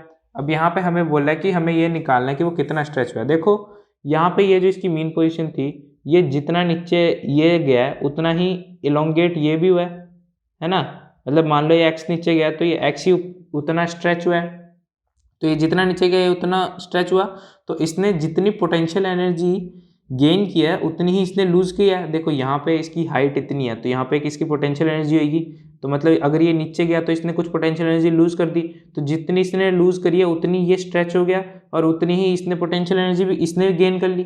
तो इसको देख के मैं क्या बोल सकता हूँ, इसकी जो इसने जितनी पोटेंशियल एनर्जी लूज करी वो किसके इक्वल हो जाएगी, इसने जितनी पोटेंशियल एनर्जी गेन करी, यानी कि हाफ के एक्स स्क्वायर। तो यहाँ से मैं क्या लिख दूंगा, एक एक्स से एक एक्स गया, तो यहाँ से क्या आया मेरा एक्स का वैल्यू 2mg अपॉन के। ठीक है, तो ये x की वैल्यू आ गई जितना वो स्ट्रेच नीचे आया। ठीक है, हमारा क्वेश्चन है, a block of mass m sliding on a smooth horizontal surface with a velocity v meets a long horizontal spring fixed at one end and having spring constant k as shown in figure. Find the maximum compression of the spring. Will the velocity of the block be the same as v when it comes back to the original position shown? ठीक है, यहाँ पे क्या बोला है, ये एक block है जिसका मास m है और इसको v वेलोसिटी से इधर भेजा है और ये सरफेस हमारा स्मूथ है। ठीक है, सरफेस स्मूथ है, अब ये जाके क्या होगा, इससे टकराएगा तो ये इसे कंप्रेस करेगा। ठीक है, तो हमें वो पूछा है कि मैक्सिमम कंप्रेशन कितना होएगा उसका। ठीक है, मतलब कितना मैक्सिमम कंप्रेस हो सकता है, और हमें पूछा है कि डायरेक्शन जो होगी वेलोसिटी की क्या सेम होगी। ठीक है, और इस स्प्रिंग का हमें कांस्टेंट दे रखा है के। अब हमें पता है इनिशियल एनर्जी और फाइनल एनर्जी सेम होती है। इनिशियली इस पे कौन सी एनर्जी थी, kinetic energy, that is half mv square. ठीक है, और फाइनली इसकी एनर्जी किस में जाकर स्टोर होगी, स्प्रिंग में, किस में, स्प्रिंग एनर्जी के तौर पे हाफ के एक्स स्क्वायर। ठीक है, तो यहाँ से ये हाफ हाफ हमारा कैंसिल हो गया। अब अगर ये जो केस है, ये मैंने जो लिखा है ये मैक्सिमम कंप्रेशन के लिए लिखा है, तो यहाँ पे जो मेरा एक्स होगा ये भी मेरा मैक्सिमम होगा। ठीक है, तो यहाँ पे अगर मैं सॉल्व करूँ इन्हें, तो X square will be equal to mv square upon K. तो यहाँ से मेरे x की वैल्यू कितनी आ गई, मतलब h मैक्स की वैल्यू कितनी आ गई मेरे, ये आ गई mv square by K under root, यानी कि x max is equal to v m by K under root. तो ये जो मेरा x का वैल्यू आया ये मेरा मैक्सिमम वैल्यू है x का, यानी कि कंप्रेशन का। ठीक है, तो अब हमें क्या और क्या पूछा है कि क्या डायरेक्शन सेम होगी वेलोसिटी की, नहीं। देखो जब वो ऐसे जा रहा था यहाँ इस पोजीशन पे, इनिशियली उसकी वेलोसिटी की डायरेक्शन इस डायरेक्शन में थी। ठीक है, वेलोसिटी इस डायरेक्शन में था। जब वो कंप्रेस होकर वापस आएगा और इस अपनी मीन पोजीशन पर, इनिशियल पोजीशन पे आएगा, तब वेलोसिटी की डायरेक्शन क्या आएगी, इस डायरेक्शन में। ठीक है, तो इसका मतलब क्या हुआ, know the direction of velocity is not same. ठीक है, हमारा क्वेश्चन है, a small block of mass 100 gram is pressed against a horizontal spring fixed at one end to compress the spring through 5 cm. The spring constant is 100 Newton per meter. When released, the block moves horizontally till it leaves the spring. Where will it hit the ground 2 metre below the spring. ठीक है, तो हमें यहाँ पे question में क्या बोला है कि ये हमारे पास कोई एक ब्लॉक है, ठीक है, 100 ग्राम का, और ये स्प्रिंग दे रखा है और ये यहाँ से कनेक्टेड है। इसको जब ऐसे प्रेस करके छोड़ेंगे तो ये नीचे जाके कहीं ऐसे गिरेगा। इसकी हाइट हमें कितनी दे रखी है, 2 मीटर दे रखी है इसकी हाइट हमें, यहाँ से ये 2 मीटर की ऊंचाई पे है। ठीक है, तो हमें क्या निकालना है कि ये कितनी दूर जाके गिरेगा, मतलब ये एक्स निकालना हमें यहाँ से। तो हमें बोल रखा है कि ये 100 ग्राम का है, यानी कि 0.1 kg। ठीक है, 0.1 kg इसका मास हो गया। अब देखो, अगर मैं एनर्जी कंजर्वेशन लगा के इसकी वेलोसिटी निकाल लूँ कि किस वेलोसिटी से ये यहाँ पे गिरा होगा, तो देखो एनर्जी कंजर्वेशन इनिशियली यहाँ पे था ये, इस पे जब हम प्रेस करने के बाद बोल रहा हूँ मैं, ऐसे कंप्रेस करने के बाद, वो इनिशियल मान रहा हूँ मैं। ठीक है, तो यहाँ पे मेरी वैल्यू क्या होगी, प्रेस करने के बाद उसमें एक एनर्जी स्टोर हो जाएगी, स्प्रिंग एनर्जी, तो वो क्या होगी, हाफ के एक्स स्क्वायर। ठीक है, और फाइनली जब वो यहाँ पे पहुँच जाएगा, यहाँ पे उसकी एक वेलोसिटी हो जाएगी और उसके पास कोई और एनर्जी नहीं बचेगी, यानी कि सिर्फ काइनेटिक एनर्जी बची, यानी कि हाफ एम वी स्क्वायर। ठीक है, यहाँ से हाफ हाफ कैंसिल, तो v की वैल्यू यहाँ से कितनी आई, एक्स के बाय एम अंडर रूट। तो यहाँ से v मेरा कितना आ गया, x हमें कितना बोल रखा था कि कितना कंप्रेस करा है, x हमें बोल रहा था कि 5 सेंटीमीटर कंप्रेस करा है, तो 0.05 मीटर आ जाएगा। और k हमें दे रखा है कितना, k हमें दे रखा है, k दे रखा है 100। ठीक है, 100 न्यूटन पर मीटर, और क्या, मास 0.1। ठीक है, तो वैल्यूज पुट कर दो, 0.05, के कितना है हमारे पास, 100 अपॉन 0.1 अंडर रूट। तो इसको सॉल्व करने पे हमारे पास v की वेलोसिटी आई √10/4। ठीक है, तो ये वेलोसिटी आ गई हमारे पास। अब क्या करेंगे, हम कंसिडर करेंगे मोशन अलग अलग डायरेक्शन में। देखो, अगर ये वेलोसिटी तो आ गई हमारे पास, अब अगर मैं y डायरेक्शन में कंसीडर करूँ मोशन को, तो उसमें अगर सेकंड इक्वेशन लगाऊं, s equals to U T plus half A T square, motion की सेकंड इक्वेशन लगाई।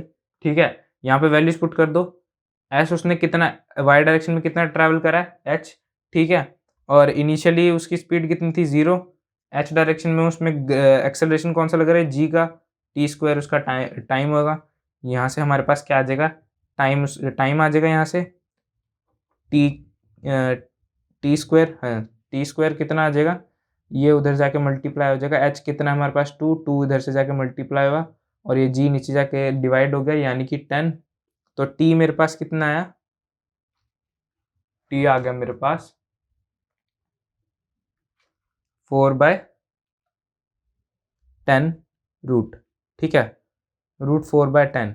ठीक है, और अब ये हमारे पास टाइम आ गया, टाइम निकाल लिया। अब क्या करेंगे, हम x डायरेक्शन में कंसीडर करेंगे मोशन को x डायरेक्शन में कंसीडर कर लो। वहाँ पे same equation, second equation motion की, हाफ ए टी स्क्वायर। ठीक है, यहाँ पे हमें निकालना है x कितना, x डायरेक्शन में कितना चला है। ठीक है, और उस पर एक्सेलरेशन, x डायरेक्शन में तो कोई एक्सेलरेशन नहीं लग रही ना, उस पर जो लग रही है वो इधर लग रही है। तो यहाँ पे ये पूरी टर्म जीरो हो जाएगी हमारी, है ना, पूरी टर्म जीरो हुई। x निकालना है, इनिशियली स्पीड कितनी हमें बोला था, √10/4, ये पूरा है, सॉरी, √10/4, और टाइम कितना लग रहा है उसे, 4/√10। ठीक है, तो यहाँ से जब हम सॉल्व करेंगे, ये कैंसिल हो जाएंगे दोनों, तो हमारे पास कितना आया, x 1 मीटर दूर जाके, यानी कि जो वो जब हम उसे कंप्रेस करके छोड़ेंगे, वो x में कितना चल जाएगा, 1 मीटर जाके नीचे गिरेगा। ठीक है, हमारा क्वेश्चन है, a small heavy block is attached to the lower end of a light rod of length L which can be rotated about its clamped upper end. What minimum horizontal velocity should the block be given so that it moves in a complete vertical circle? ठीक है, ये हमारे पास एक light rod है और इसका length हमें कितना दे रखा है, हमें बोला है कि ये जो लेंथ है ये L है। ठीक है, हमें क्या बोला है, यहाँ पे एक ब्लॉक लगा रखा है यहाँ पे इसके साथ, और ये ऐसे वर्टिकली घूम रहा है। ठीक है, तो हमें पूछा क्या है इसमें कि what minimum horizontal velocity should the block be given so that it moves in a complete vertical circle. मतलब हॉरिजॉन्टल वेलोसिटी कितनी देनी चाहिए इसे, इसको हॉरिजॉन्टल वेलोसिटी कितनी देनी चाहिए कि ये पूरा पूरा एक सर्कल कंप्लीट कर ले, ठीक है। अब यहाँ पे देखो, अगर ये अपनी मैक्सिमम हाइट अगर पहुंच जाता है, ठीक है, मतलब यहाँ पे कहीं पे पहुंच जाता है, मैक्सिमम हाइट अगर ये पहुंच जाता है ब्लॉक, तो ये अपने आप कंप्लीट कर लेगा सर्कल, क्योंकि एक बार यहाँ तक पहुंच गया उसके बाद तो इसने यहीं पे जाना है ना। तो एक बार यहाँ पे पहुंच गया तो मतलब एक कंप्लीट सर्कल कर लेगा, है ना। तो जो मैक्सिमम पॉइंट पे उसकी पोटेंशियल एनर्जी क्या होगी, देखो ब्लॉक की बात करूँ, मैक्सिमम हाइट पे कितनी होगी, ये mg हाइट कितनी है इसकी, l यहाँ से और l और यहाँ से, ठीक है। तो कितना मतलब mg 2l, ठीक है। तो यहाँ पे उसकी पोटेंशियल एनर्जी कितनी होगी, mg 2l। तो जो ये पोटेंशियल एनर्जी होगी ये किसी ना किसी काइनेटिक एनर्जी के इक्वल होगी ना, क्योंकि यहाँ पे आके चाहे मान लो वो रुक भी जाए पर वो गिरेगा तो इधर ही ना, है ना। तो मतलब जो यहाँ पे पोटेंशियल एनर्जी आई वो किसकी वजह से आई है, यहाँ पे हमने कुछ एक काइनेटिक एनर्जी दी होगी, तब जाके ये ऐसे जाके यहाँ पे पहुंचा है, तभी यहाँ पे एक पोटेंशियल एनर्जी मिली है उसे, है ना। तो जो हमने काइनेटिक एनर्जी दी है वो इतनी सफिशिएंट होनी चाहिए कि वो इस पोटेंशियल एनर्जी को गेन कर ले। तो इसका मतलब क्या है, मैं क्या कह रहा हूँ, हमने इनिशियली जो काइनेटिक एनर्जी दिया है, वेलोसिटी v दिया है, उससे काइनेटिक एनर्जी आई है हाफ mv² की, जो किसके इक्वल होगी, 2mgl के, यानी कि mg2l वही। तो यहाँ से mm अगर कैंसिल कर दूँ तो ये v² कितना आ गया, v² will be equal to 4gl, ठीक है। तो यहाँ से v की वैल्यू कितनी आ गई, 2gl, ये अंडर रूट में, ठीक है। तो इतनी वेलोसिटी मेरे को इसको देनी पड़ेगी ताकि ये एक यहाँ पे पहुँच के mg2l की पोटेंशियल एनर्जी गेन कर ले, ठीक है। हमारा क्वेश्चन है, one end of a spring of natural length h and spring constant k is fixed at the ground, and the other is fitted with a smooth ring of mass m which is allowed to slide on a horizontal rod fixed at a height h. Initially the spring makes an angle 37 with the vertical when the system is released from rest. Find speed of the ring when the spring becomes vertical, ठीक है। तो यहाँ पे क्या बोला है कि ये हमारे पास ऐसे कोई सिस्टम सा गिवन है, यहाँ पे क्या बोला है कि ये जो हमारा स्प्रिंग है ये इनिशियली कुछ यहाँ पे ऐसे था, ठीक है, ये जो इसकी रिंग है ये यहाँ पे है, और हमारा जो स्प्रिंग है वो इनिशियली कुछ ऐसे था, ठीक है। तो इनिशियली हमारा ऐसे मतलब स्टार्टिंग में फिलहाल क्वेश्चन में इनिशियल तो ये दे रखा है, ठीक है। तो जब मतलब कोई रिलैक्स था सिस्टम बिल्कुल, तो ये हमारा जो था एक्चुअल पोजीशन है इसकी। तो इसको क्या करा, यहाँ पे रिंग है, यहाँ से ऐसे कनेक्टेड है, तो ये इसको ऐसे यहाँ से इस रिंग को पकड़ के अगर ले जाओगे तो ये स्ट्रेच हो जाएगा। तो इसको जब छोड़ा तो ये ऐसे ऐसे मूव करेगा, ऐसे ऐसे मूव करेगा।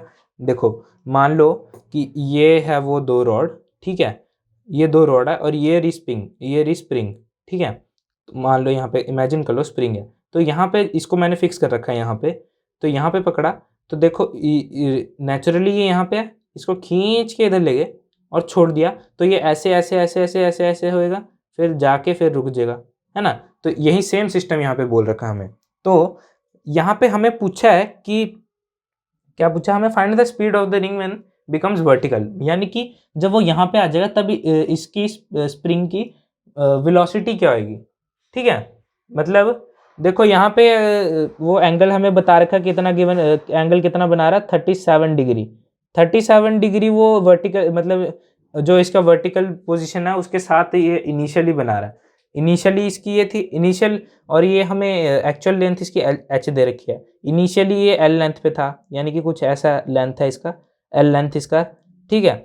तो यहाँ पे देखो अब मैं क्या क्या बोल रहा हूँ, जो हमारी इनिशियल लेंथ होगी l वो किसके इक्वल होगी, इनिशियल लेंथ ये हमारा h है, ठीक है, ये एंगल 37 है, तो ये क्या हो जाएगा, देखो cos 37 अगर निकालो तो क्या हो जाएगा, ये हो जाएगा h/l, ये वाला, सॉरी cos 37 अगर निकालो तो हो जाएगा h/l, तो वहां से l की वैल्यू कितनी आ जाएगी, h/37, सॉरी cos 37, तो मेरे l की वैल्यू h/cos 37 है। अब ये जो l है ये मेरा इनिशियल पोजीशन है, ठीक है।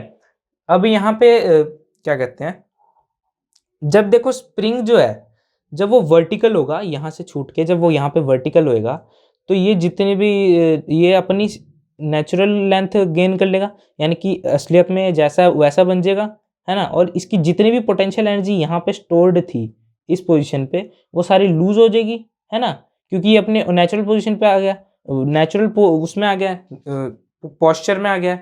तो इसकी सारी पोटेंशियल एनर्जी तो वो लूज हो जाएगी, तो वो कहाँ जाएगी, वो इस रिंग में ट्रांसफर हो जाएगी, किसके फॉर्म में, काइनेटिक एनर्जी के फॉर्म में, ठीक है, क्योंकि वो यहाँ पे आके ऐसा तो है नहीं कि एक बार छोड़ दिया तो यहाँ पे आके सीधा रुकेगा, वो जाएगा आगे, फिर इधर जाएगा, फिर इधर जाएगा, फिर धीरे धीरे होके वो स्लो होके फिर रुकेगा वो, ठीक है। तो मतलब इसकी सारी पोटेंशियल एनर्जी इसमें ट्रांसफर होगी, है ना।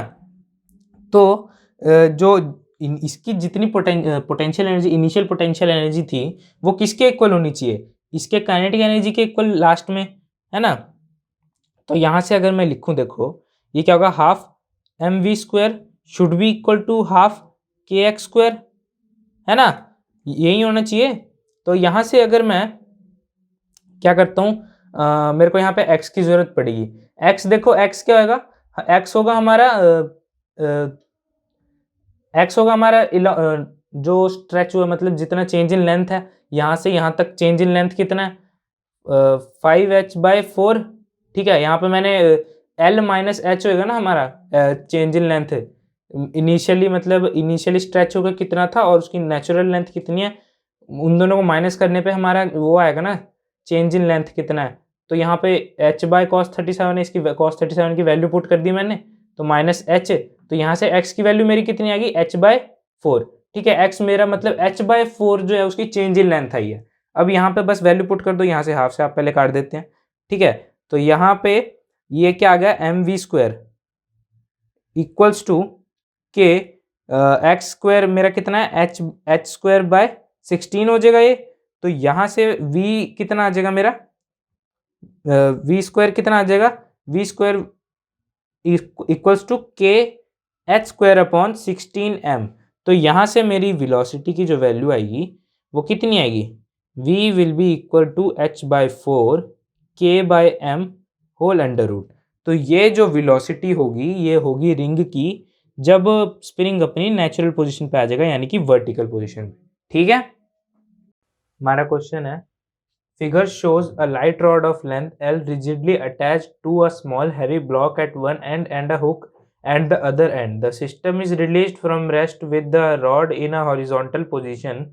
There is a fixed smooth ring at a depth h below the initial position of the hook and the hook gets into the ring as it reaches there. What should be the minimum value of h so that the block moves in a complete circle about the ring?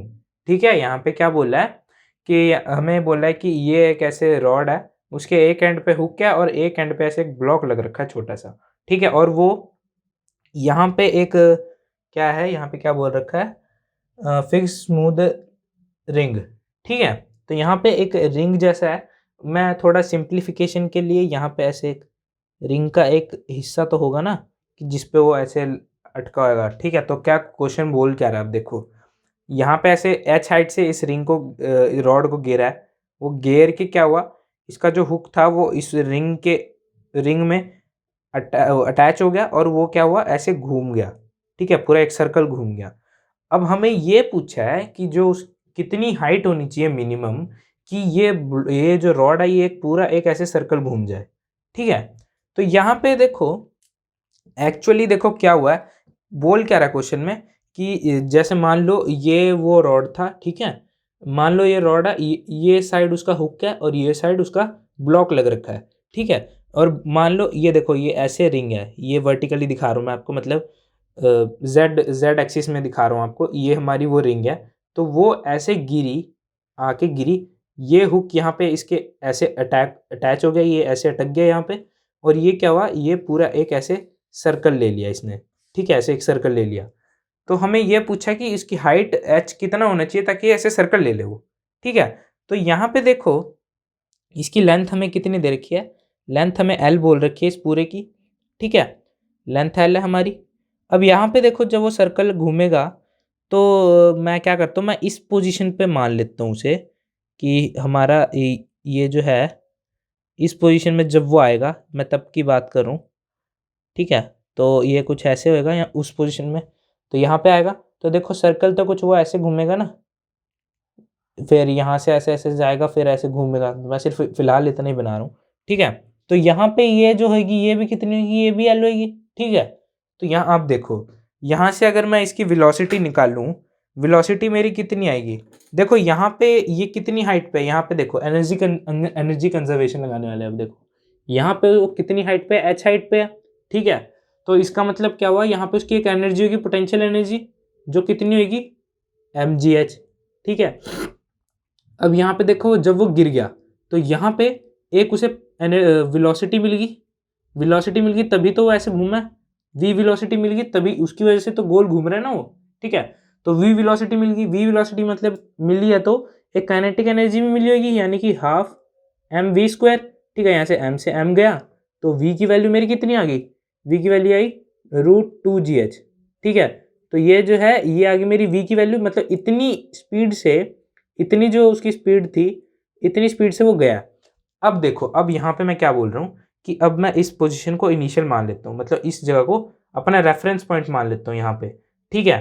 तो यहाँ से देखो जब वो ऐसे जाएगा, यहाँ पे आके यहाँ पे जब आ जाएगा तब मैं बोल रहा हूँ ये मेरी इनिशियल है अब की बार और ये मेरी फाइनल है, ठीक है। यहाँ पे देखो अब क्या होगा, इनिशियल एनर्जी और फाइनल एनर्जी दोनों इक्वल होंगी, है ना। तो इनिशियल देखो यहाँ पे इसके पास कोई पोटेंशियल एनर्जी होगी, नहीं होगी, ठीक है, क्योंकि हाइट ही मैंने रेफरेंस पॉइंट ही से माना है और इस यहाँ पे तो कोई हाइट ही नहीं है उसकी, तो यहाँ पे पोटेंशियल एनर्जी 0 होगी।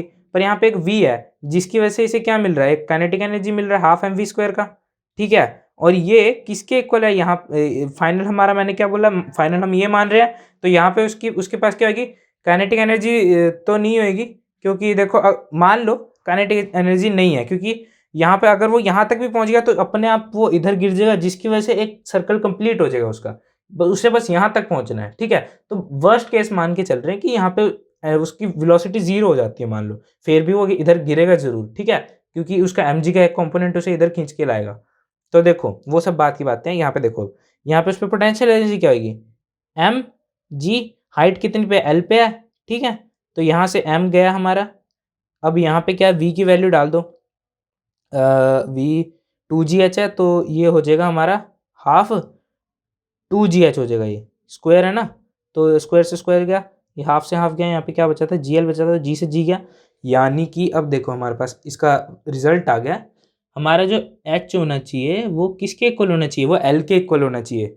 जब h हमारा l के इक्वल होगा तब जाके वो एक पूरा सर्कल लेगा, ठीक है।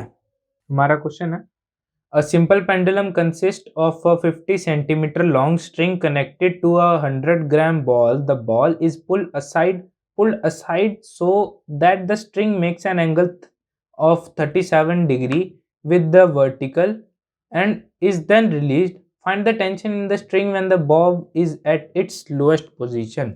तो ठीक है, ये ऐसे कोई बॉब है और ये स्ट्रिंग है और उसने ऐसे वर्टिकल के साथ इस टाइम पे 37 डिग्री का एंगल बना के रखा है। इसे जब छोड़ा हमने तो ये ऐसे लोएस्ट पॉइंट पे आएगा, तो लोएस्ट पॉइंट पे इसकी टेंशन क्या होगी हमें ये बताना है, ठीक है। इसकी लेंथ कितनी है, एल है, हमें मास भी गिवन है, मास हमें कितना गिवन है, 100 ग्राम, 100 ग्राम यानी कि 0.1 kg, ठीक है। तो 0.1 kg हमें मास गिवन है। अब यहाँ पे देखो हम क्या क्या कर सकते हैं, हमें टेंशन बोला है, तो यहाँ से अगर मैं एक लाइन ड्रॉ कर दूं, देखो तो यहाँ पे ये जो होगा ये क्या होगा, L। अब यहाँ पे ये क्या होगा, कॉस थीटा, अगर इस ट्रायंगल के लिए हम निकालें तो ये साइड इसकी कितनी होगी, L कॉस थीटा, है ना। तो ये इतना किसके इक्वल हुआ, L minus L cos theta, है ना। L माइनस ये अपना पूरा L है और ये इसकी लेंथ L कॉस थीटा है, तो इतना हिस्से का जो हमारा लेंथ है वो L minus L cos theta है, ठीक है। तो ये तो होगी ये। अब यहाँ पे अगर मैं FBD बनाऊँ, ये हमारा बॉब है, लोएस्ट पॉइंट पे FBD बना रहा हूँ। FBD में क्या क्या दिखेगा, देखो हमें एक तो टेंशन दिखेगा ऊपर की तरफ और एक इसका नीचे mg लग रहा है, और साथ में जब ये जा रहा है तो एक सेंट्रीफ्यूगल फोर्स भी लगेगा नीचे, लोएस्ट पॉइंट पे नीचे की तरफ लगेगा, वो कितना होगा, mv²/L, ठीक है। तो यहाँ से इक्वेशंस अगर मैं बनाऊँ तो देखो यहाँ पे क्या बनेगा हमारा, mg L minus L cos theta equals to half mv², ठीक है। तो यहाँ पे ये एक v वेलोसिटी से निकला मान लो, तो उसकी यहाँ पे काइनेटिक एनर्जी सॉरी यहाँ पे काइनेटिक एनर्जी कितनी होगी, हाफ mv², और इस जगह पे उसका पोटेंशियल एनर्जी कितना आएगा, mg l minus l cos theta, ठीक है। तो देखो यहाँ से अगर मैं l कॉमन लेके इसे इसके नीचे डिवाइड कर दूं और यहाँ से 2 को इधर ले जाऊं, तो मेरा इक्वेशन कैसा दिखेगा, mv² by l equals to 2mg 1 minus cos theta, है ना। तो ये कुछ ऐसा दिखा। अब यहाँ से इसको देखो, ये एनर्जी कंजर्वेशन लगाया था हमने, यहाँ पे देखो अभी इसकी इक्वेशन बनाते हैं। टेंशन यहाँ से किसके इक्वल होगा, mg plus mv² by l, ठीक है। तो यहाँ पे mg प्लस 2m, यहाँ पे mv² बाय l की हमने वैल्यू डाल रहे हैं ये वाली, तो 1 माइनस कॉस थीटा, ठीक है। यहाँ से अगर हम वैल्यू पुट कर दें इन सब की, इनके जो वैल्यूज है वो पुट कर दे, तो ये m हमारा कितना है, 1 प्लस mg हमारा 1 हो जाएगा, क्योंकि 0.1 तो इसका वो है मास है, और g हमारे पास 10 है, तो ये 1 प्लस 2 1 माइनस 4/5, थीटा हमारे पास 37 है, तो कॉस थीटा कितना होएगा हमारा, कॉस थीटा हो जाएगा 4/5। तो यहाँ से हमारे पास टेंशन की वैल्यू क्या आएगी, 1 प्लस 1.04, तो टेंशन मेरे पास कितना है, 1.4 न्यूटन, ठीक है। तो लोएस्ट पॉइंट पे स्ट्रिंग में जो टेंशन होगी वो होगी 1.4 न्यूटन। हमारा क्वेश्चन है, a simple pendulum of length L having a Bob of mass M is deflected from its rest position by an angle theta and released. The string hits a peg which is fixed at a distance x below the point of suspension, and the bob starts going in a circle centered at the peg.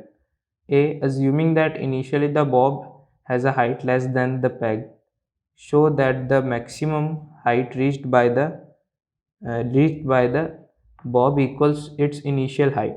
If the pendulum is released with theta equals to 90 degree and x equals to L by 2, find the maximum height reached by the bob above its lowest position before the string becomes slack.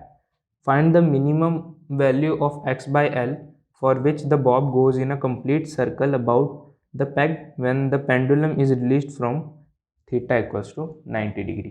तो देखो ये question बहुत ही बढ़िया question है और बहुत ही important भी है, ठीक है।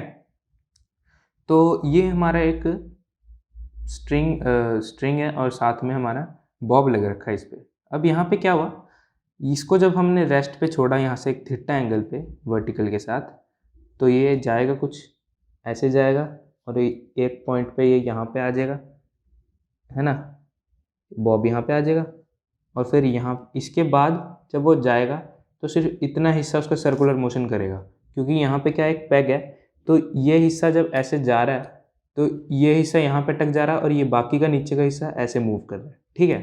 तो यहाँ पे इसके बाद ये कैसे मूव करेगा, इसके बाद ये यहाँ तक आएगा, कुछ ऐसे मूव करेगा, तो इस हमारा इसमें क्या कैसा दिखेगा कुछ, तो यहाँ पे आया, ये पैग में अटकेगा यहाँ पे ऐसे, और ये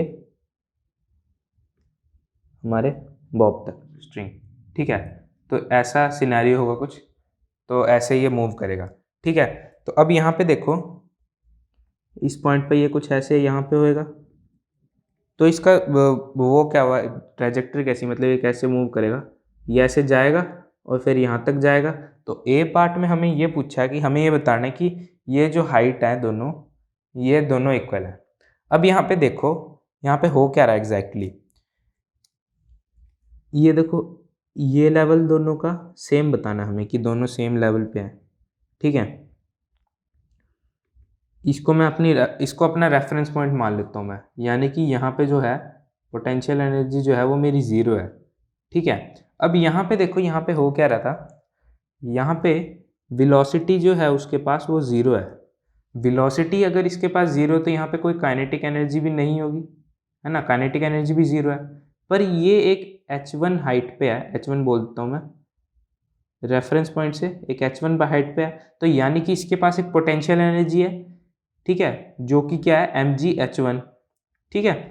अब जब ये जा रहा है, इसको कोई बाहर से तो एनर्जी मिली नहीं है ना, इसको हमने कोई एक्सटर्नल एनर्जी दी नहीं है, तो इसका मतलब क्या है, जितनी एनर्जी जो भी होगी वो सिर्फ कन्वर्ट होगी अलग अलग फॉर्म में, ठीक है। कन्वर्ट से मेरा क्या मतलब है, अब जब ये यहाँ पे रेस्ट पे थी, इसको छोड़ा, तो जब ये यहाँ पे आई, तो यहाँ की जितनी भी पोटेंशियल एनर्जी थी वो धीरे धीरे धीरे धीरे काइनेटिक एनर्जी में चेंज होगी, और यहाँ पे पोटेंशियल एनर्जी जीरो होगी, और सारी की सारी वो कन्वर्ट किस में होगी, काइनेटिक एनर्जी में, ठीक है। अब इसके बाद क्या हो रहा है, जब वो ऐसे जाएगी यहाँ तक, ये पॉइंट मान लो इसका मैक्सिमम हाइट है, इसके बाद ये और ऊपर नहीं जाने वाली, ठीक है।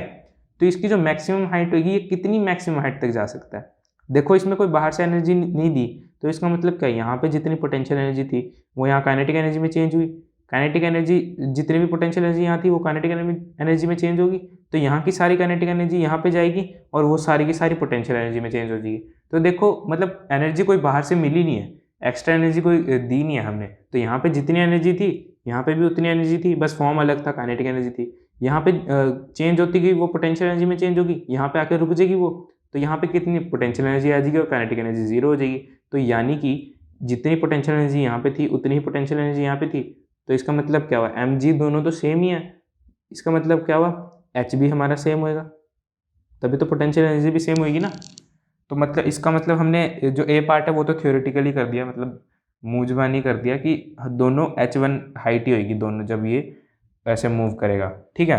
अब देखो बी पार्ट में क्या कह रहे हैं, पेंडुलम को अगर 90 डिग्री से छोड़ा जाए, ठीक है, तो यहाँ पे मैं डायग्राम बना देता हूँ कैसे बोल रहा हूँ कि इस बार पेंडुलम हमारा कुछ ऐसे है, ठीक है, और इसको ऐसे रिलीज करा, और हमारा पैग यहाँ पे मान लो, ये हमारा पैग मान लो, ये हमारा पैग है इस टाइम, और ये इस बार क्या आएगा, ये आएगा यहाँ पे, और ये कुछ इस हाइट पे आके क्या कर देगा, स्लैक कर देगा, ठीक है। इस बार किस एंगल से छोड़ा, इस बार 90 डिग्री से छोड़ा, ये जो थीटा था वो हमारा 90 डिग्री है, इस बार उसे 90 डिग्री से छोड़ा, वो कुछ ऐसे जाएगा, उसका पाथ कुछ ऐसे होएगा, वो इस डायरेक्शन में आएगा आएगा आएगा आएगा, ऐसे जाएगा, यहाँ पे ये स्ट्रिंग अटक जाएगी, उसके बाद ये सिर्फ इतना हिस्सा मूव करेगा, जो कि ऐसे मूव करेगा, और फिर यहाँ पे आके वो स्लैक कर देगा, यानी कि जितनी भी टेंशन थी वो सारी जीरो हो जाएगी, तो ये वापस आके यहाँ पे आ जाएगा, ठीक है। तो ये ऐसे जाएगा, यहाँ पे टेंशन सारी जीरो हो जाएगी, रस्सी ढीली हो जाएगी, और ये यहाँ पे आके गिर जाएगा। तो यहाँ पे देखो एग्जैक्टली हो क्या रहा है, इस एंगल को मैं क्या बोलता हूँ, इस एंगल को मैं फाइव बोल देता हूँ, इस एंगल को फाइव बोल रहा हूँ मैं, ठीक है। अब यहाँ पे देखो क्या क्या क्या फोर्सेज हैं, एक तो mg होगा, अगर ये फाइव है तो ये भी फाइव होगा, तो इसमें मैं फोर्स बनाऊँ तो ये हो जाएगा हमारा mg cos फाइव, ठीक है, साइन कॉम्पोनेंट बनाने की जरूरत नहीं है। और इस डायरेक्शन में एक उसे लग रहा होगा mv² बाय L/2 का वो सेंट्रीफ्यूगल फोर्स, ठीक है। अब यहाँ पे L/2 क्यों लिया, हमें ये बोला कि थीटा एंगल से छोड़ा है, और जो हमारा x होगा, यानी कि जो ये डिस्टेंस था हमारा x, ये डिस्टेंस हमारा L/2 है, अगर ये डिस्टेंस हमारा x L/2 है तो ये डिस्टेंस भी L/2 होगा, क्योंकि पूरे का L था तो ये L/2 होगा, तो यहाँ पे ये रेडियस, इसका रेडियस यही बन गया ना L/2, तो mv² बाय L/2, ठीक है। अब यहाँ पे देखो मैं अगर इसका वो बनाऊँ, इक्वेशंस बनाऊँ, तो क्या बनेगा, mg cos phi equals to mv² by L/2, तो यहाँ से ये कितना आ जाएगा, mg cos phi equals to 2mv² by L, ठीक है। अब ये जो है, अब यहाँ पे देखो हमारा यहाँ पे ये, इसको मैं अलग से बना लेता हूँ, देखो ये हमारा इनिशियल पोजीशन था उसका, ठीक है, बॉब का इस केस में, है ना, और ये कुछ हमारा पैग यहाँ तक था, और उसके बाद यहाँ से हमारी स्ट्रिंग वापस थी, तो ये मान लो फाइनल पोजीशन बॉब की। यहाँ पे कितना नेट उनकी हाइट में चेंज आया, इस बार मैं इस पार्ट के लिए मैं इस लाइन को, ये जो हमारी लाइन है ये वाली, इसको मैं अपनी रेफरेंस पॉइंट मान ले रहा हूँ, ठीक है, इस पार्ट के लिए। तो यहाँ पे ये रेफरेंस पॉइंट है, तो पहले तो नेगेटिव में गया, फिर जीरो पोटेंशियल एनर्जी होगी यानी कि, ठीक है। तो अगर ये L/2 है, ठीक है, ये पूरा का पूरा L/2 है और ये हमारा एंगल फाई है, ये हमारा L/2, ये पूरा हमारा L/2, ये फाई है, तो ये क्या होगा, ये पूरा इतना यहाँ से लेके यहाँ तक इसकी लेंथ कितनी होगी, L/2 cos फाई, है ना, ये L/2 cos फाई होगा। तो ये कितना होगा, ये वाला कितना होगा, L/2, ये टोटल L/2 है, यानी कि L/2 minus L/2 cos phi, ये वैल्यू किसकी है, इसकी है, ठीक है। ये पूरा L/2 था, इसमें से इतना माइनस कर दिया, ये इतना क्या है, L/2 cos फाई, तो इतनी वैल्यू आ गई। तो ये जो है ये हाइट आ जाएगी, मतलब इतनी हाइट से वो पोटेंशियल एनर्जी लूज करी है उसने, ठीक है। तो यहाँ पे अगर मैं इसकी इक्वेशंस लिखूं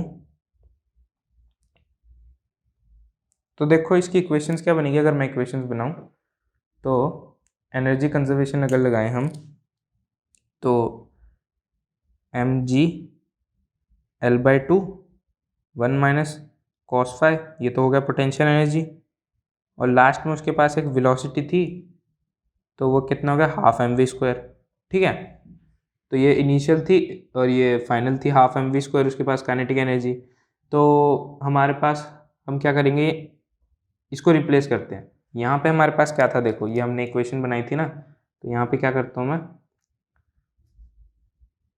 mg cos phi by 4 equals to 2/2 mv² by 4l।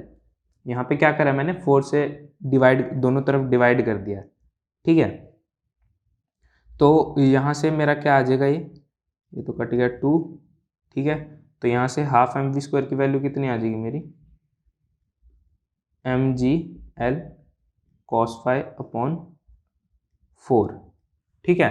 तो ये मेरी हाफ mv² की वैल्यू आ गई, तो ये वैल्यू मैं यहाँ पुट कर देता हूँ, तो ये वो कितना आएगा, mgl/2 1 minus cos phi will be equal to mgl cos phi by 4, ठीक है। तो ये 2 और ये 4 गया, 2 हो गया, ये mgl पूरा कैंसिल आउट हो गया, तो यहाँ से ये कितना आया, 1 minus cos phi equals to cos phi, तो ये क्या बन गया, 3 cos फाई इक्वल्स टू 2, तो cos फाई की वैल्यू कितनी आई, 2/3, ठीक है।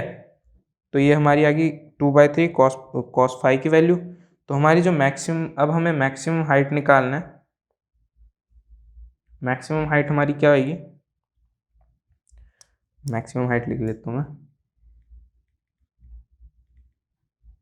मैक्सिमम हाइट किसके इक्वल होगी, L/2 plus L/2 cos phi, है ना। तो वैल्यूज पुट कर दो, L/2 प्लस L/2 इंटू 2/3, तो यहाँ से मेरा लोएस्ट पोजीशन से maximum height from lowest position कितना आ जाएगा, ये 5l/6, ठीक है। Maximum height from lowest position, ठीक है, यानी कि लोएस्ट जो था वहाँ से मैक्सिमम हाइट इसकी कितनी है, 5l/6। ये हमारा हो गया बी पार्ट का आंसर। अब निकालते हैं सी पार्ट का आंसर। तो ये हो गया सी पार्ट में, देखो अब क्या बोल रहा है वो, सी पार्ट में क्या है, find the minimum value of x/l, ठीक है, x/l का रेशियो निकालना है। तो सी पार्ट, अब देखो हमारा वो पेंडुलम कैसे था, यहाँ पे था इनिशियली, है ना, 90 डिग्री थीटा जब था, तो जब वो यहाँ लोएस्ट पॉइंट पे था तो उसके पास एक वेलोसिटी थी v की, है ना, ये हमारा पैग है।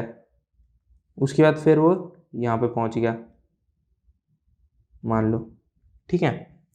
तो यहाँ पे ये हमारा x है, तो जो ये होगा ये कितना होगा, ये रेडियस जिसमें ये मूव करेगा सर्कल में, जिस सर्कल के रेडियस में ये मूव करेगा वो रेडियस कितना होगा, ये टोटल एल था, ये टोटल एल था, उसमें से एक्स माइनस कर दिया तो इसकी वैल्यू आ गई आर, है ना। तो देखो अगर पूरा सर्कल इसे कंप्लीट करना है, इसको अगर पूरा सर्कल कंप्लीट करना है तो हमें थ्योरी में ये पढ़ा है कि जो लोएस्ट पॉइंट पे वेलोसिटी होगी वो कितनी होनी चाहिए उसकी, √5r(g), यानी कि हमने थ्योरी से ये पता करा कि 5gr जो है √5gr उसकी लोएस्ट पॉइंट पे वेलोसिटी होनी चाहिए ताकि वो एक सर्कल कंप्लीट कर ले, ठीक है। तो उसी की हेल्प से मैं अगर इक्वेशन बनाऊँ, देखो mgl equals to half mv² होगा, है ना। तो m से m कैंसिल, और gl वेलोसिटी कितनी है हमारी, v हमारा 5gr होना चाहिए, तो हाफ 5gr, ठीक है। तो g से g कैंसिल, तो ये हो गया l equals to half into 5l minus X, ठीक है। तो इसके बाद क्या करूँगा मैं,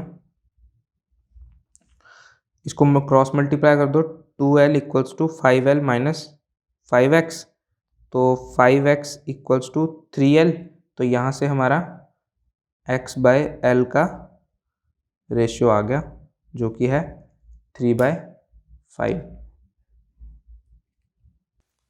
हमारा क्वेश्चन है, a particle of mass m is kept on the top of a smooth sphere of radius r, it is given a sharp impulse which imparts it a horizontal speed v. Find the normal force between the sphere and the particle just after the impulse. What should be the minimum value of v for which the particle does not slip on the sphere, assuming the velocity v to be half the minimum calculated in part b. Find the angle made by the radius through the particle with the vertical when it leaves the sphere. ठीक है, हमें क्या बोल रहा है, ये एक sphere है, उसके ऊपर ऐसे पार्टिकल रखा हुआ है, उसका मास m है, ठीक है, और इसका सर्कल का रेडियस कितना है, r है, कैपिटल R। हमें क्या बोला है, हमें नॉर्मल निकालना है। पहले तो क्या निकालना, find the normal force between the sphere and the particle just after the impulse, ठीक है। इसको क्या करा है कि इम्पल्स दिया गया, मतलब बहुत शॉर्ट टाइम के लिए एक फोर्स अप्लाई करी गई है, ठीक है, इम्पल्स दिया गया है, और उसकी वजह से उसकी वेलोसिटी कितनी v हो जा रही है, ठीक है। तो हमें नॉर्मल निकालना है कि स्फेयर उसके ऊपर कितना नॉर्मल अप्लाई कर रहा है। तो फोर्सेस अगर हम देखें तो देखो, एक तो नीचे उस पर mg लगेगा, ऊपर उसके ऊपर एक नॉर्मल लगेगा, और साथ ही साथ एक सेंट्रीफ्यूगल फोर्स लगेगा mv²/r, ठीक है।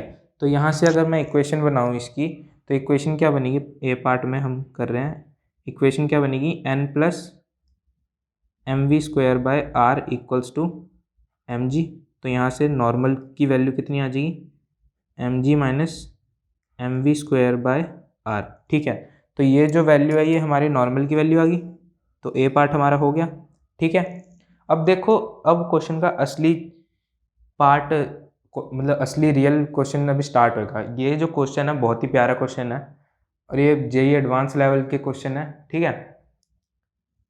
ये क्वेश्चन आगे क्या बोल रहा है, देखो, what should be the minimum value of v for which the particle does not slip on the sphere, यानी कि इसकी कितनी v की मिनिमम वैल्यू कितनी होनी चाहिए ताकि ये एकदम, मतलब जैसे हमने इस पर फोर्स अप्लाई करा, ये बिना इस पर स्लिप करे यहीं से निकल जाना चाहिए, मतलब बिना इसके कांटेक्ट में आए, और मतलब स्लिप नहीं करना चाहिए कि v इतना दो कि स्लिप करे, ऐसे स्लिप नहीं करना चाहिए। फोर्स दिया और ये यहाँ से निकल गया बिना कांटेक्ट करे इससे, और ठीक है। तो अभी मैंने ये इक्वेशन बनाई, तो इसमें उस केस में क्या होगा, हमारा नॉर्मल 0 हो जाएगा, है ना, क्योंकि इम्पल्स क्या होता है, बहुत शॉर्ट टर्म के लिए एक फोर्स होती है, तो उतने टाइम में हमारा नॉर्मल 0 हो जाएगा। हमने अप्लाई करा फोर्स, और साथ के साथ हमारा नॉर्मल वो हो गया, 0 हो गया। तो इसका मतलब क्या हुआ, नॉर्मल हमारा 0 है, इक्वेशन में पुट कर दो mv²/r, यहाँ से हमारा क्या आया, mv²/r इक्वल्स टू mg, यहाँ से m गया, तो v की वैल्यू हमारी कितनी आई, √gr, ठीक है। तो √gr जो है, ये जो वैल्यू है ये मिनिमम वैल्यू होगी, ठीक है, ये मिनिमम वैल्यू होगी जिससे ये स्लिप ना करे इसके ऊपर, ठीक है। अब देखो क्वेश्चन क्या कह रहा है, इसका सी पार्ट क्या बोल रहा है, सी पार्ट बोल रहा है कि assuming the velocity v to be half, यानी कि मिनिमम वेलोसिटी जो हमने निकाली है इसका हाफ मान लेते हैं, ठीक है, हमें एंगल निकालना है कि कितना एंगल वो स्फेयर को लीव करने से पहले बनाएगा। तो पहले अगर एक बार और डायग्राम को देख लेते हैं हम। डायग्राम में देखो हमें थोड़ी मॉडिफिकेशंस करनी पड़ेंगी। यहाँ पे देखो इसका रेडियस ये होगा, इसका रेडियस कुछ ऐसे आएगा, ठीक है। अब ये जब उसने लीव करेगा, लीव करने से पहले वो थोड़ा चलेगा। इस वाले केस में क्या कह रहा है, वो चला, तो मान लो यहाँ तक चला वो, ठीक है। और उसने कितना थीटा एंगल बनाया मान लो, ठीक है, थीटा एंगल बनाया इसके साथ। यहाँ से अगर मैं परपेंडिकुलर ड्रॉ करूँ, अब ये पूरा टोटल जो है हमारा ये आर है, यानी कि रेडियस ये टोटल आर है हमारा, ठीक है। तो अगर ये आ रहा है, ये भी आ रही है, ये भी रेडियस ये आ रहा है, ये थीटा है। कॉस थीटा की हेल्प से हम ये निकाल सकते हैं, ये हमारा होगा आर कॉस थीटा, है ना, इतना इतना हो जाएगा हमारा आर कॉस थीटा, और ये हो जाएगा हमारा R minus R cos theta, इतना। इतने की value R minus R cos theta, इतने की वैल्यू आर कॉस थीटा, ये पूरा आर था, इसमें से हमें ये निकालना है। तो वो कितना होगा, R minus R cos theta होगा। अब ये क्यों निकालना है, यहाँ पे देखो, अगर मैं इक्वेशंस लिखूँ सबसे पहले, इक्वेशंस क्या बनेंगी इसकी, देखो, half M V square plus M G R 1 minus cos theta equals to half M V one square. अब देखो यहाँ पे मान लो जब ये छोड़ रहा था तो इसकी वेलोसिटी यहाँ पे v1 थी, ठीक है। तो मैं अपने ये जो सेंटर है हमारा, इसको मैं रेफरेंस पॉइंट मान रहा हूँ, रेफरेंस पॉइंट मान रहा हूँ। यहाँ पे ये देखो इतनी ऊंचाई पे था, r की ऊंचाई पे था ये इनिशियली, ठीक है। तो यहाँ पे इसके पास कोई वो होगी, पोटेंशियल एनर्जी होगी, क्योंकि r की ऊंचाई पे है, और इसे एक इम्पल्स दिया है, तो साथ ही साथ इसके पास एक काइनेटिक एनर्जी भी थी। तो जब इम्पल्स देने के बाद जब ये यहाँ पे कहीं पे पहुँचा तो ये इतना नीचे आ गया, यानी कि इस टाइम उसके पास कितना पोटेंशियल एनर्जी है, चेंज कितना आया पोटेंशियल एनर्जी में, इतना चेंज आया है ना इनिशियली। और उसके बाद फाइनली उसके पास काइनेटिक एनर्जी है और वो v1 स्पीड से चल रहा है, तो फाइनल काइनेटिक एनर्जी कितनी हो जाएगी, half M V one square. और ये हमारी एनर्जी कंजर्वेशन लगा दिया हमने। अब यहाँ से हमारा मास तो कैंसिल हो जाएगा, ठीक है। इसके बाद क्या आएगा हमारा, V square by 2 plus R G 1 minus cos theta equals to v1 square by 2, ठीक है। अब इसमें क्या कर सकते हैं, v हमने यहाँ पे निकाला था, हाँ, v की वैल्यू हमने यहाँ पे निकाली थी ना, तो ये वैल्यू पुट कर देते हैं यहाँ पे। तो ये क्या आएगा, v की वैल्यू पुट करने पे हमारे पास क्या आएगा, v की वैल्यू थी √gr, तो ये आर जी अपॉन 2 इंटू 4।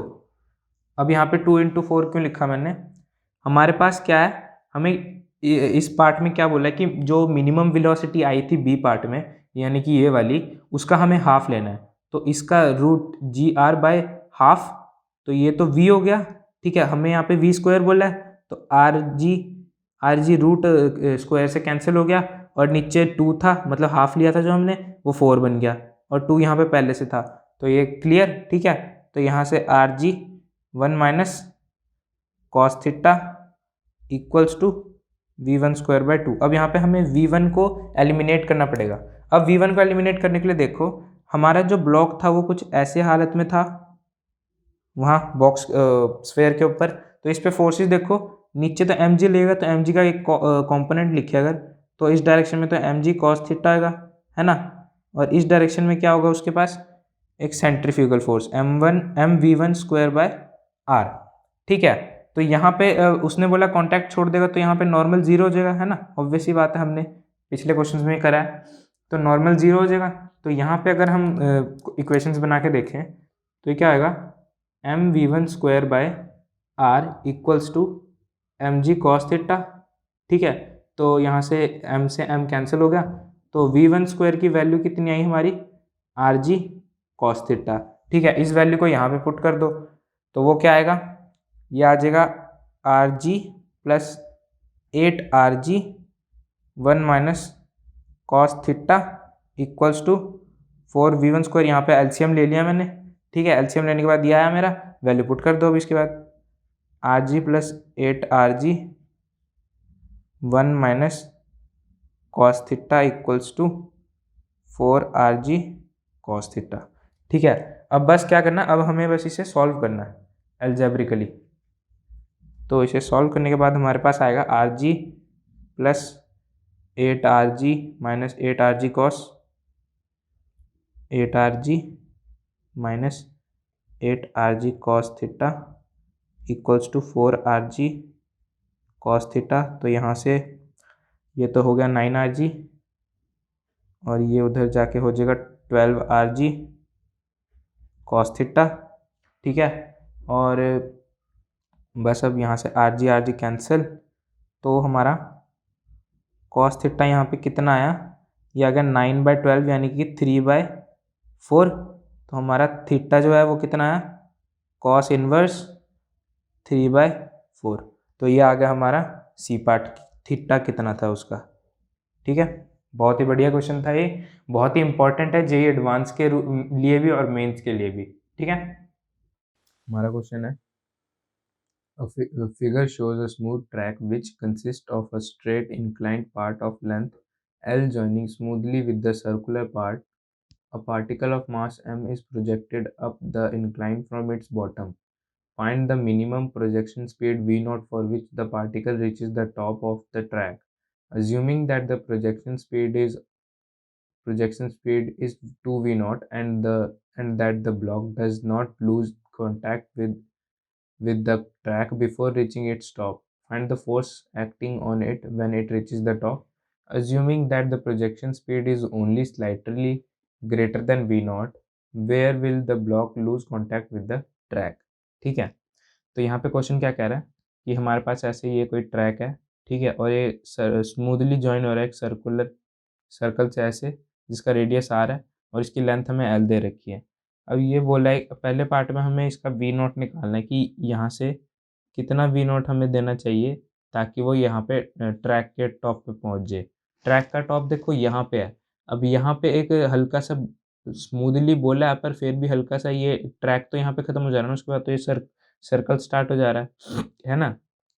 तो हमें क्या निकालना है, हमें सिर्फ यहाँ तक पहुँचने में उसको कितनी वेलोसिटी देनी चाहिए वो निकालना है, वी नॉट की वैल्यू निकालनी है कि कितनी यहाँ तक देनी चाहिए।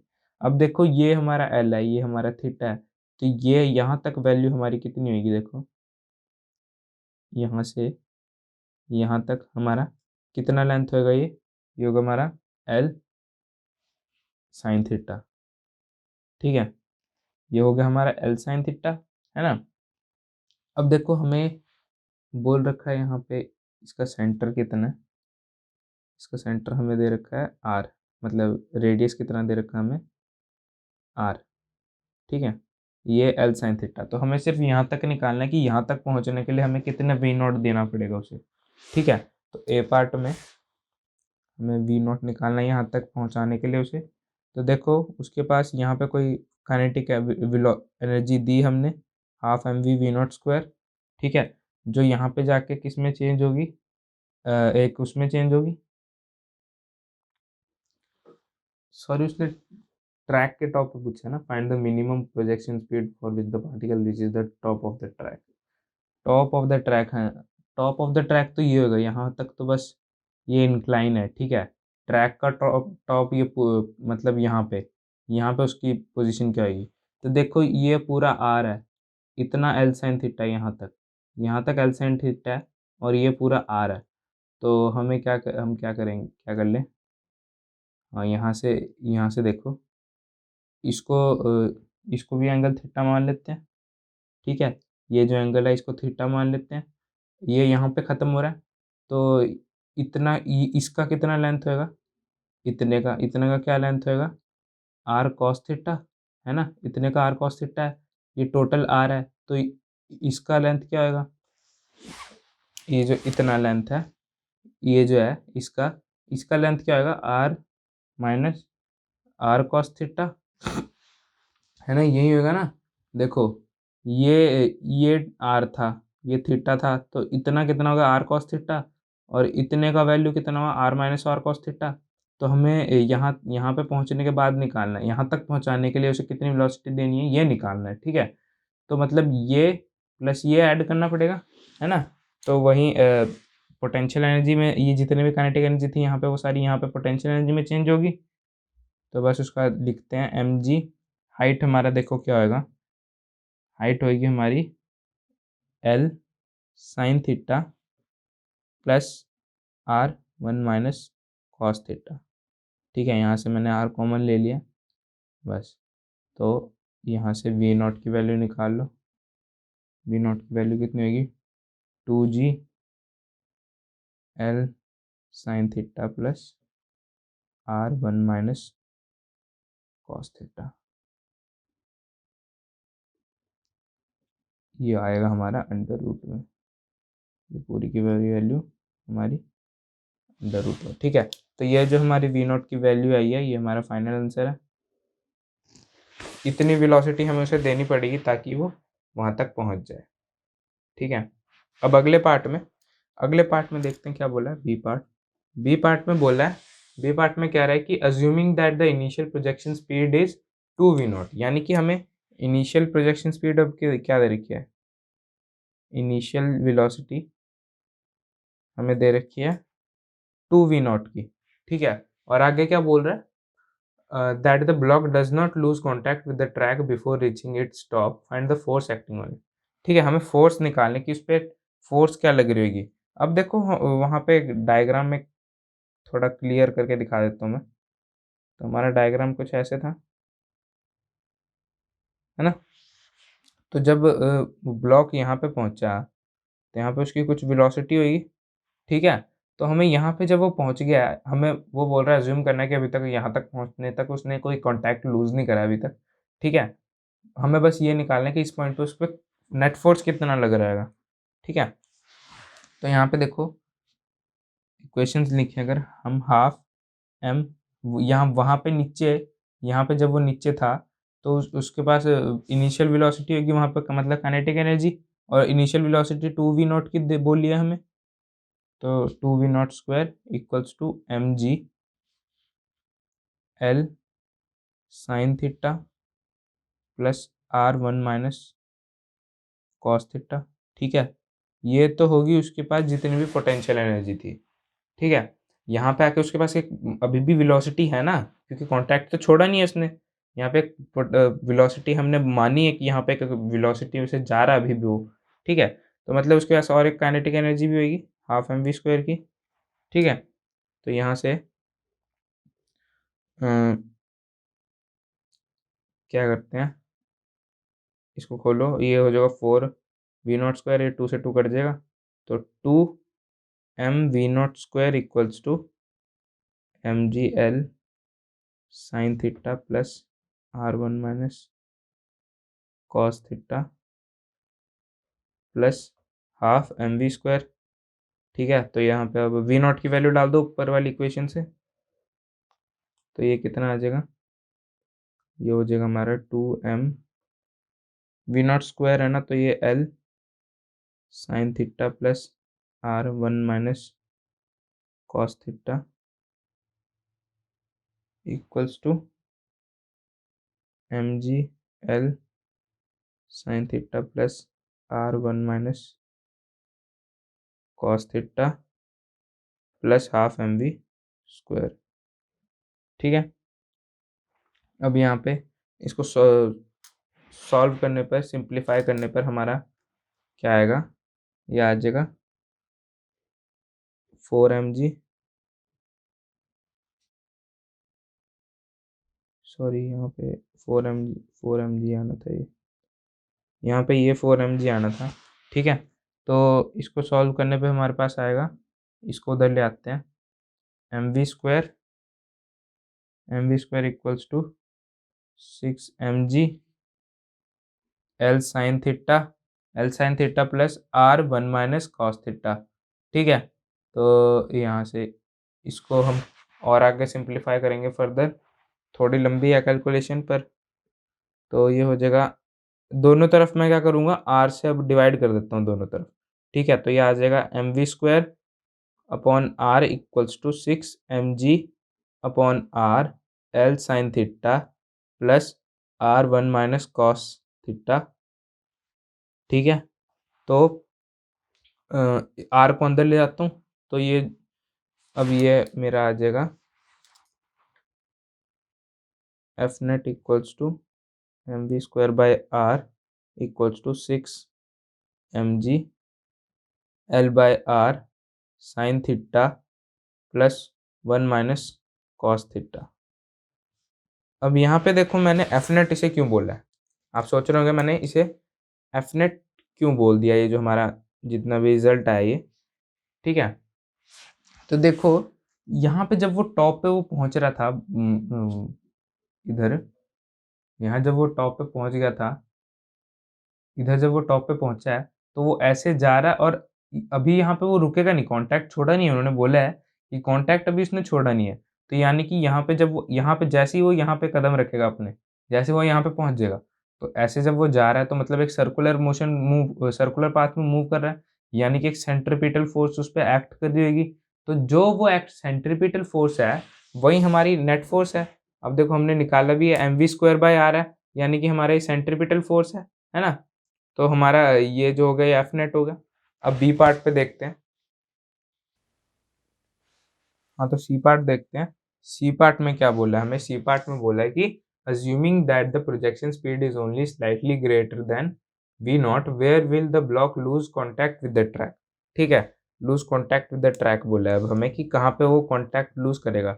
अब यहाँ पे देखो, अगर मैं वहाँ पे कुछ केस बनाऊँ, उसका कैसा केस था, तो ब्लॉक हमारा टॉप पे तो यहाँ पे था, ठीक है। मान लो उसने क्या करा, यहाँ कहीं पे अपना कांटेक्ट लूज करा, तो उसको मैं क्या बोल देता हूँ उस एंगल को, कि वो उसने फाई एंगल पे कांटेक्ट लूज करा, ठीक है। और यहाँ पे उसकी स्पीड कुछ v थी जब वो यहाँ पे कांटेक्ट लूज कर रहा था, ठीक है। तो अभी हमने निकाला था पीछे कि ये जो हमारा डिस्टेंस होगा, ये यहाँ से यहाँ तक, यही चेंज आया ना उसकी पोटेंशियल एनर्जी में, जितना भी चेंज आया। तो हाइट में चेंज कितना है, R one minus cos phi, ठीक है। तो ये इसकी हाइट में चेंज आ गया। तो बस अब हमें इक्वेशन बनानी, हमें पता है half M V square equals to M G R 1 minus cos phi, है ना। चेंज इन पोटेंशियल एनर्जी तो यही आया। तो यहाँ से M V square by R 2 mg 1 minus cos phi, ठीक है। तो ये हमारा mg से mg कैंसिल हो जाएगा। यहाँ पे M V square by R cancel करने से पहले देखो, अगर मैं यहाँ पे इसका एफ बी डी बनाऊँ, एफ बी डी कैसा, इसका एफ बी डी कैसा रहेगा, तो कोई यहाँ से ऐसे लूज कर रहा है, ठीक है।